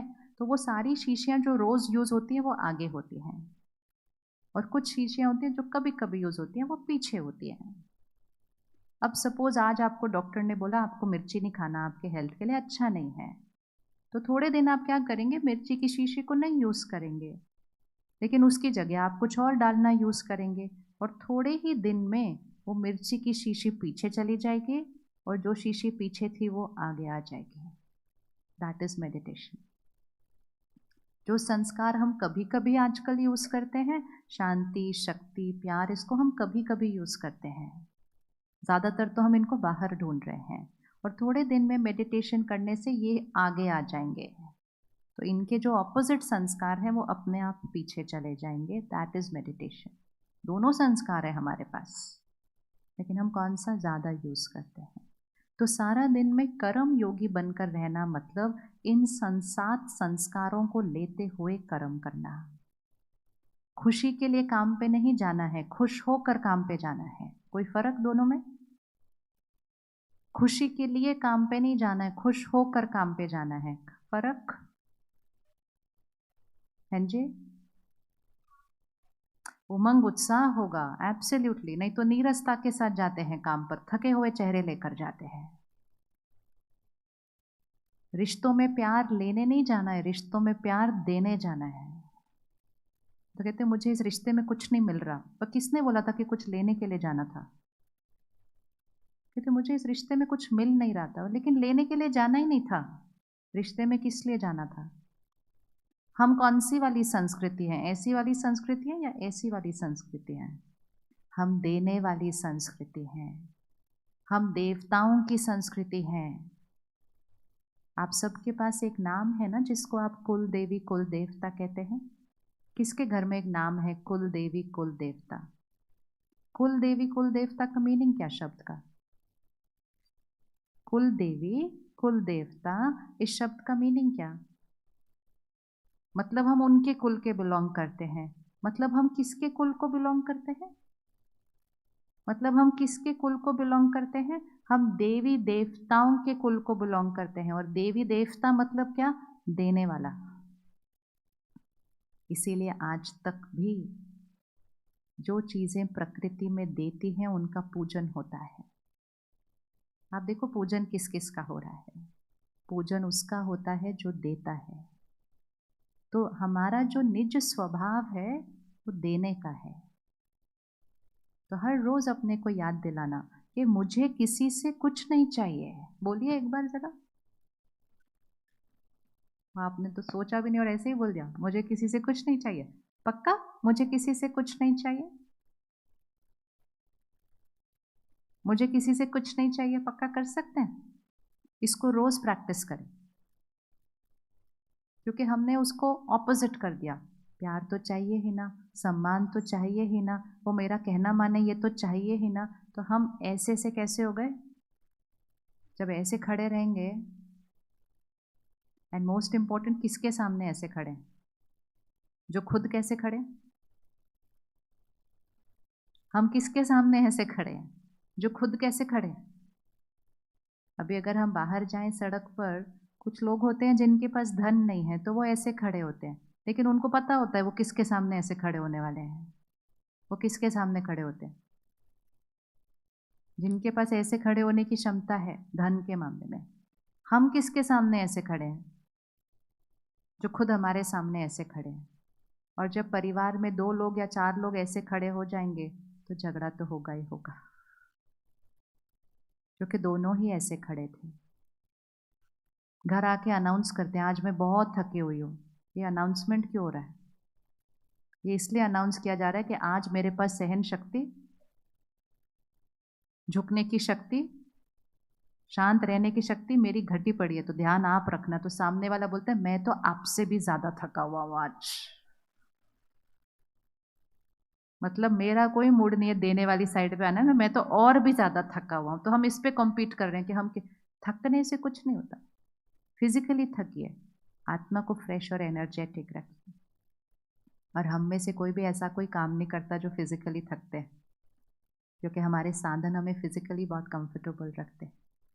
तो इसलिए ये एक सोच है कि ये सब कुछ मुझे चाहिए। जितना चाहिए की तरफ खड़े रहेंगे और चाहिए होता जाएगा। प्रकृति में हर चीज देने के लिए है और मनुष्य आत्मा भी देने के लिए ही है, देने के लिए ही है। हम देवताई आत्माएं हैं, हम दाता के बच्चे देने वाले हैं। तो हर रोज अपने को याद दिलाना, मुझे किसी से कुछ नहीं चाहिए, मैं सबको सबको देने वाली आत्मा हूं। इसीलिए दिया जलाया जाता है। दिया मतलब दिया मतलब दिया मतलब दिया। इसीलिए कहते हैं दिया जलता रहे तो कैसे होगा जीवन शुभ। तो फिर हम डर के उस दिए को संभालने जाते हैं। कोई कहता है दिया बुझ गया, अब कुछ अशुभ होने वाला है। तो ये दिया बुझने से क्यों अशुभ होगा? कुछ भी बुझ गया तो वापस जला लीजिए उसको। वो एक मैसेज था कि जब यहां से दिया बुझ जाएगा ना तो जीवन अशुभ हो जाएगा। दिया मतलब द पावर टू गिव, देना। मैं प्यार देने वाली, सम्मान देने वाली, महिमा देने वाली, महिमा चाहने वाली नहीं, दूसरों की सेवा करने वाली। मैं देवताई आत्मा हूं। जब हम लेने से, चाहिए से देने पे शिफ्ट होंगे तभी ये सृष्टि कलयुग से सतयुग पर शिफ्ट होगी। क्योंकि सतयुग मतलब देवी देवता की दुनिया है, देने वाले की। रेडी है सतयुग बनाने के लिए? आप रेडी हैं सतयुग बनाने के लिए? या कलयुग इंटरेस्टिंग लग रहा है अभी भी? अभी तो एक बहुत बड़ा ट्रांजिशन चल रहा है। ये ट्रांजिशन का समय चल रहा है। जब एक पुराना मकान हिल रहा होता है, टूट रहा होता है, लेकिन जब दिखे ना कि वो हिल टूट रहा है तो नया मकान बनाना शुरू कर देना चाहिए। अब ये शिफ्टिंग का समय चलेगा, लेकिन हमें रेडी होना है कि हमें सतयुग की दुनिया बनानी है। सतयुग और कलयुग कोई अलग जगह नहीं, सतयुग और दुनिया और कलयुग की दुनिया समाज है। हम में से किस किस ने कलयुग बनाया? बताइए किस किस ने कंट्रीब्यूट किया कलयुग बनाने में? तो बोलना मैंने कलयुग बनाया, मैंने कलयुग बनाया। तो सतयुग कौन बनाएगा? हम नहीं, मैं। हम बोला तो सब लोग बनाएंगे, मैं। और सतयुग कैसे बनाएंगे? सतयुगी संस्कार। तो गुस्सा करके काम होता है, ये कलयुगी संस्कार है। शक्तिशाली स्थिति में एम्पैथी से, धैर्यता से, स्थिरता से काम होता है, ये सतयुगी संस्कार है। बच्चे हैं तो चिंता तो होती ही है, ये कलयुगी संस्कार है। बच्चे हैं तो उनको शक्तिशाली बनाकर उनका ध्यान रखना है, ये सतयुगी संस्कार है। हम ह्यूमन बीइंग है, एक्सपेक्टेशन तो होगा ही, ये तो कलयुगी संस्कार है। हम ह्यूमन बीइंग है तो एक्सेप्टेंस नेचुरल है। कोविड है तो डर तो लगेगा ही, ये कलयुगी संस्कार है। कोविड है तो पावरफुल होना और भी ज़्यादा इम्पोर्टेंट है, ये सतयुगी संस्कार है। इम्पोर्टेंट है, इम्पोर्टेंट है, ऐसे वाला संस्कार नहीं, ऐसे वाला। और जैसे ही संस्कार ऐसे वाले होते जाएंगे आत्मा की शक्ति बहुत फास्ट बढ़ जाएगी। और जब ये शक्ति फास्ट बढ़ेगी इसका प्रकृति पर प्रभाव आएगा।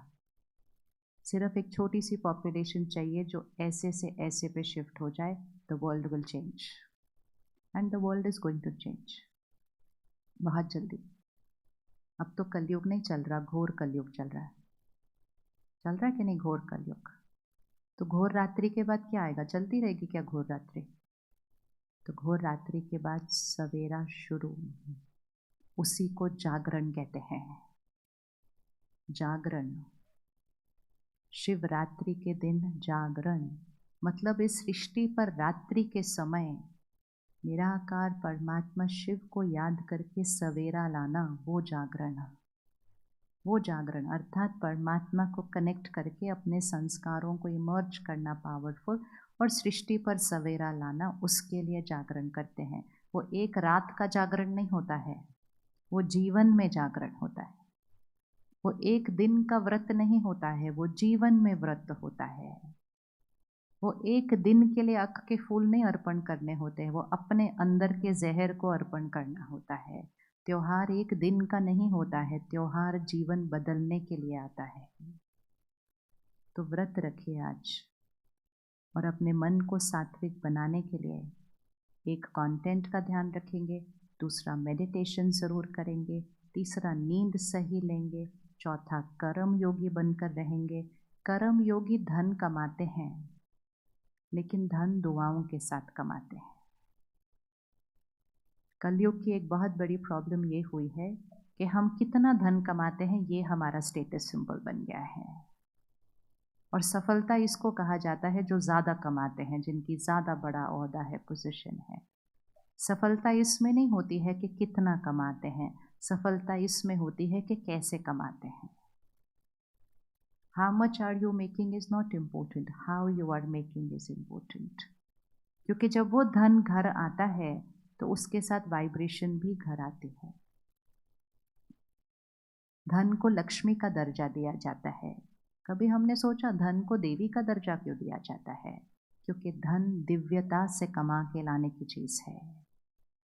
लेकिन क्योंकि हमने सोचा जितना ज़्यादा धन उतनी ज़्यादा खुशी, तो बस हम धन कमाने पे लग गए विदाउट थिंकिंग कि वो धन कैसे आ रहा है। क्या धन दुआओं के साथ कमाया जा सकता है? क्या धन दुआओं के साथ कमाया जा सकता है? यस। तो ध्यान रखिएगा, अगर हम कहीं काम करते हैं तो हमें ध्यान रखना है कि हम कितनी ऑथेंटिसिटी से, कितनी सिंसियरिटी से, कितने एथिकली, और जितना हमसे अपेक्षा रखी जाती है उससे ज़्यादा हम काम करें, और काम करते हुए दूसरों को सुख दें। जो हम काम करेंगे उससे धन कमाएंगे, जो दूसरों की सेवा और सुख देंगे उससे दुआएं कमाएंगे। अगर हमारा अपना काम है, मतलब हमारा अपना बिजनेस है, तो और भी ज़्यादा ध्यान रखें, क्योंकि हमने सोचा बिजनेस मतलब मुझे कमाना है, बिजनेस मतलब मुझे लोगों की सेवा करनी है, मुझे सेवा करनी है। अपने से ज़्यादा दूसरे का ध्यान रखें, अपने बेनिफिट से पहले दूसरे का बेनिफिट सोचिए। दुआएं कमाएंगे, कमाएंगे या नहीं कमाएंगे? आप अगर फल लेने गए और किसी ने 4 अच्छे फल में एक थोड़ा सा सड़ा हुआ एप्पल डाल दिया, तो वो उस दिन आपसे क्या कमाता है? क्या कमाता है वो उस दिन? उस दिन पैसे तो कमा लिया उसने, लेकिन आपसे कुछ नेगेटिव एनर्जी जाएगी या नहीं जाएगी? उसको जाएगी ना। लेकिन अगर उस दिन किसी फल वाले ने आपको कहा नहीं आप मुझसे मत लीजिए, आज ना मेरे पास फ्रेश नहीं है, आप सामने वाली दुकान से लीजिए, उस दिन वो आपसे क्या कमाता है? दुआएं कमाता है ना। लेकिन उस दिन उसने धन नहीं कमाया, लेकिन उस दिन उसने क्या कमाया? दुआएं कमाई। ये एक नियम है, ये एक सिद्धांत है, इसको करके देखिएगा। जो धन कमाते हैं वो ज़रूरी नहीं है दुआएं कमाते हैं, लेकिन जो दुआएं कमाते हैं वो अपनी क्षमता से ज़्यादा धन कमाएंगे, ये निश्चित है। ये निश्चित है, ये सिर्फ करके देखना है, क्योंकि दुआ इतनी बड़ी शक्ति होती है कि वो आपको पुश देकर बहुत आगे ले जाती है, जितना आगे आपने कभी सोचा भी नहीं था। लेकिन वो हिम्मत रखनी है कि मुझे सिर्फ अपने बेनिफिट के लिए नहीं जीना है, मुझे दूसरों को सुख देने के लिए काम करना है। बिजनेस दूसरों की सेवा के लिए होता है, बिजनेस अपनी प्रॉस्पेरिटी के लिए नहीं होता है। अपनी प्रॉस्पेरिटी उसमें अपने आप समाई हुई है, लेकिन इंटेंशन उसका दूसरों की सेवा और सुख देने के लिए। सेवा सिर्फ वो नहीं होती है जिसमें पैसे नहीं कमाए जाते, जो चैरिटी है। सेवा मतलब हम जो कर रहे हैं वो सेवा है। अगर आप अपने बच्चों की भी परवरिश कर रहे हैं, उसको सेवा भाव से कीजिए कि हम इनकी सेवा कर रहे हैं। सेवा और काम में क्या फ़र्क होता है? सेवा और काम में क्या फ़र्क होता है? आप देखो, हम कभी मंदिर में, गुरुद्वारे में सेवा करने जाते हैं, तो वहाँ तो हम कुछ भी करने के लिए रेडी हो जाते हैं। बड़ी बड़ी गाड़ियों से उतर के वहाँ जाकर लोगों की चप्पलें उठाते हैं, सफाइयाँ करते हैं, बर्तन साफ करते हैं, प्रसाद खिलाते हैं। घर आते हैं, कोई कहेगा मेरी चप्पल देना ज़रा 1 मिनट। तो क्यों? आपके हाथ पे मेहंदी लगी है इस टाइम। तो कहेंगे अभी अभी तो आप अननोन लोगों की चप्पलें उठा रहे थे। कहेंगे वहाँ तो हम सेवा कर रहे थे। सेवा हमें ईगोलेस बनाता है। सेवा हमारे संस्कार स्वभाव को बदल देता है। लेकिन सेवा कभी कभी करने वाली चीज़ नहीं है। सेवा एक कॉन्शियसनेस है। सेवा हमारी एक्सपेक्टेशंस को ख़त्म करता है।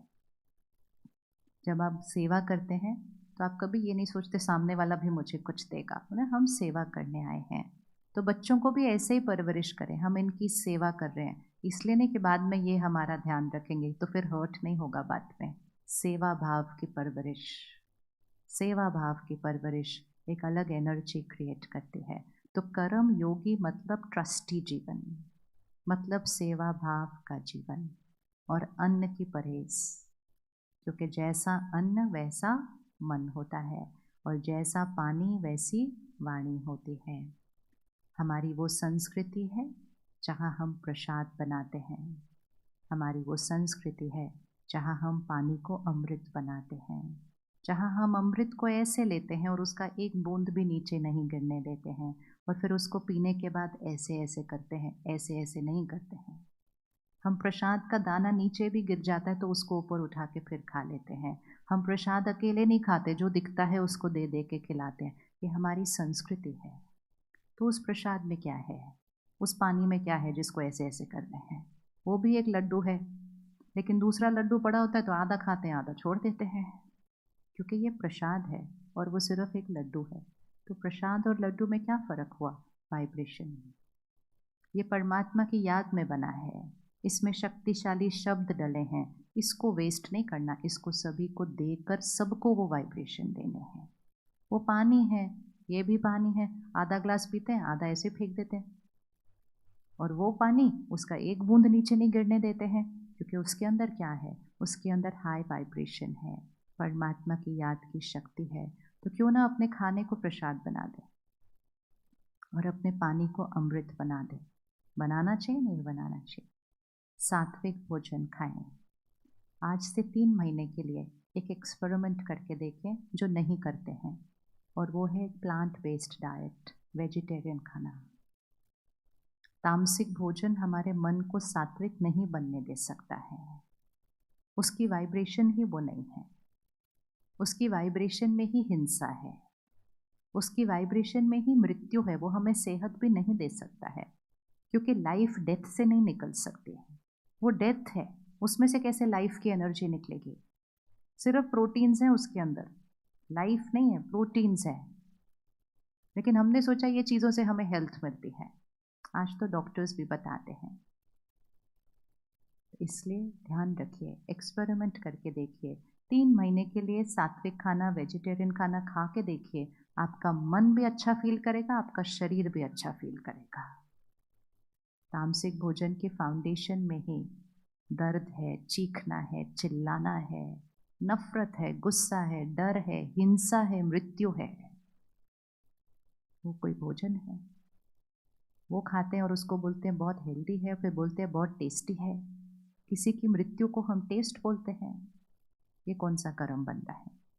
ये कौन सा कर्म बनता है? तो इसलिए वेजिटेरियन खाइए, घर का खाइए और उसको प्रसाद की तरह बनाइए।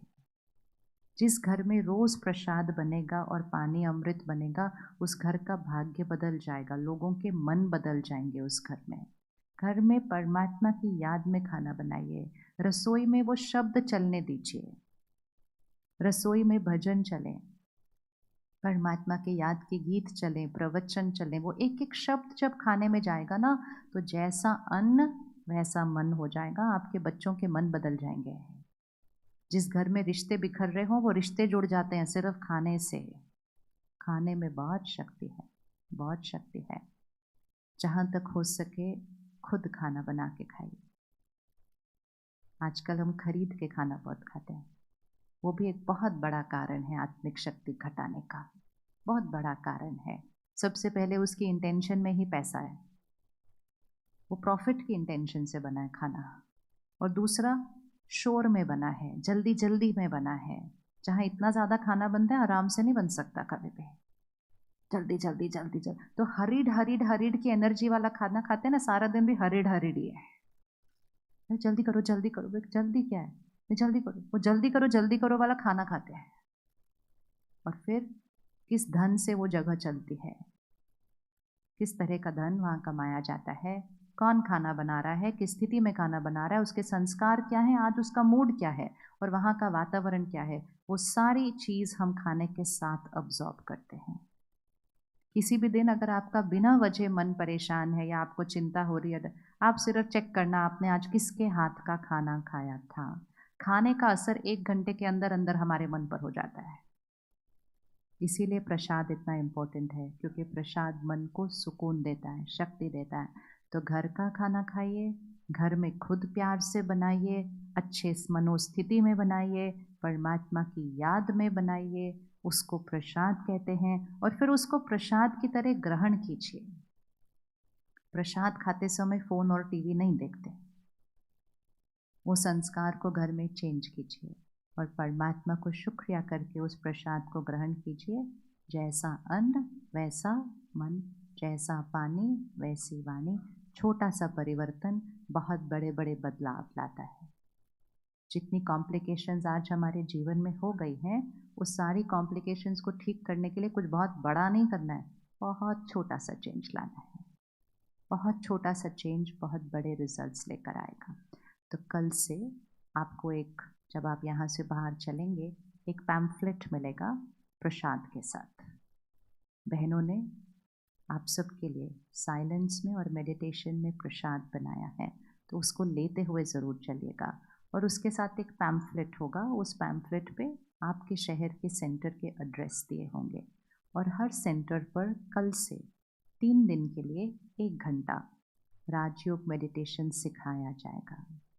ये एक बहुत बड़ी भ्रांति है कि मेडिटेशन करना बहुत मुश्किल होता है। तो सबसे ईजी चीज़ है, छोटे छोटे बच्चे भी करते हैं, छोटे छोटे बच्चे भी आते हैं सेंटर पर करते हैं, तो इसलिए बहुत ईजी है।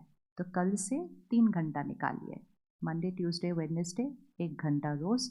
2 टाइम रखे हैं, एक सुबह 8 से 9 और दूसरा शाम को 6 से 7।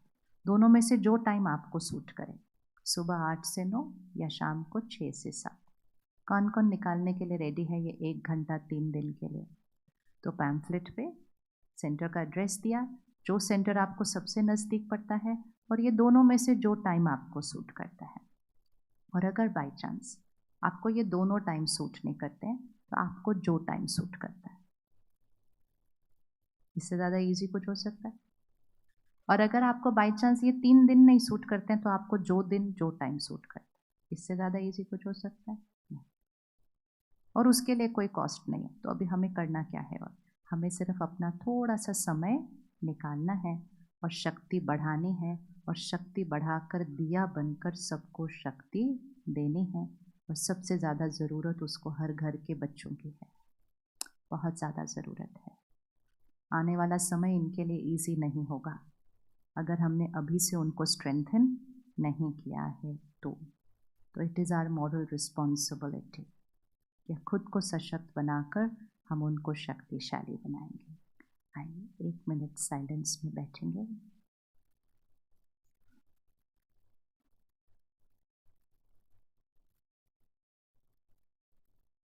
और आज हम यहाँ से बिल्कुल साइलेंस में चलेंगे, मौन में घर तक चलेंगे, जैसे कि हॉल में कोई है ही नहीं। हर रोज़ सुबह या जो भी समय ठीक लगे, कुछ देर के लिए मौन रखें। शक्ति बढ़ाता है, शब्दों पर संयम लाता है, और हमें अपने मुख का मालिक बनाता है। तो हम यहाँ से घर तक मौन में चलेंगे, और मौन में चलते हुए साइलेंस में प्रसाद लेंगे, और फिर साइलेंस में घर तक चलेंगे।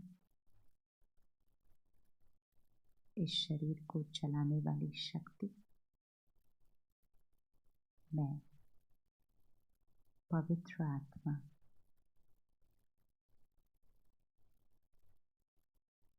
संयम और नियम की मर्यादा में चलने वाली आत्मा अपने घर का दिया सबको सुख देने वाली आत्मा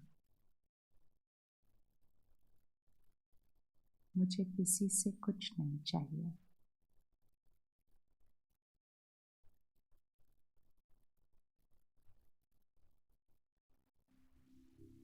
आज मेरी प्रतिज्ञा है कि मैंने हर रोज थोड़ा सा समय अपने लिए, मैं आत्मा हूँ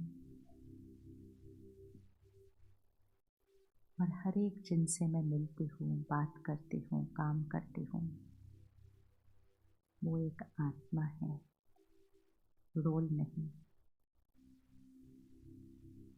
हर एक के साथ एक समान सम्मान, प्यार, एक समान इक्वलिटी। कोई मुझसे छोटा बड़ा नहीं, वो तो सिर्फ एक रोल है। एक समान, सारे भेदभाव फिनिश्ड। मैं आत्मा हूँ, वो भी आत्मा है।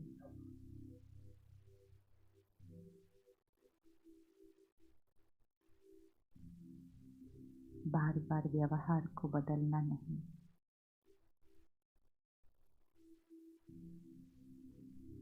प्यार, शांति और शक्ति मेरा संस्कार है और वही संस्कार हर एक के साथ व्यवहार में आएगा, सबके साथ एक समान।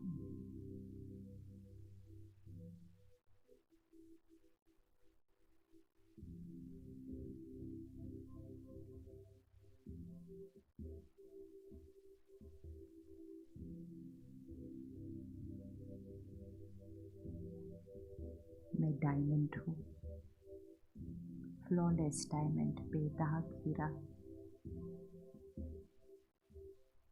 अपनी लाइट और शक्ति सबको देने वाली।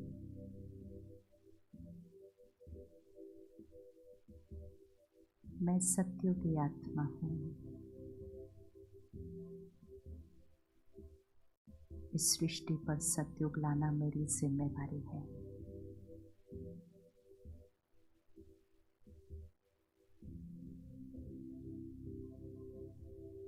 सात्विक अन्न, सादगी का जीवन,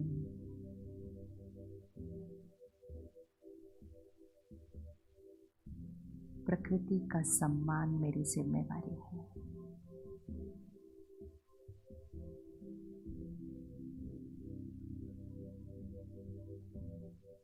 मैं सत्युगी देवताई आत्मा हूँ।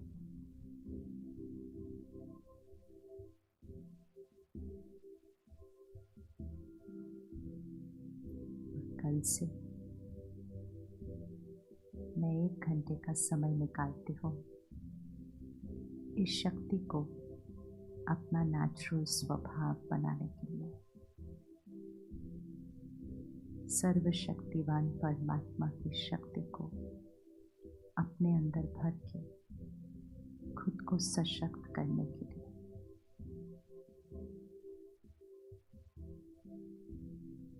ये मेरा श्रेष्ठ कर्म सिर्फ मुझे नहीं, सृष्टि को बदल देगा।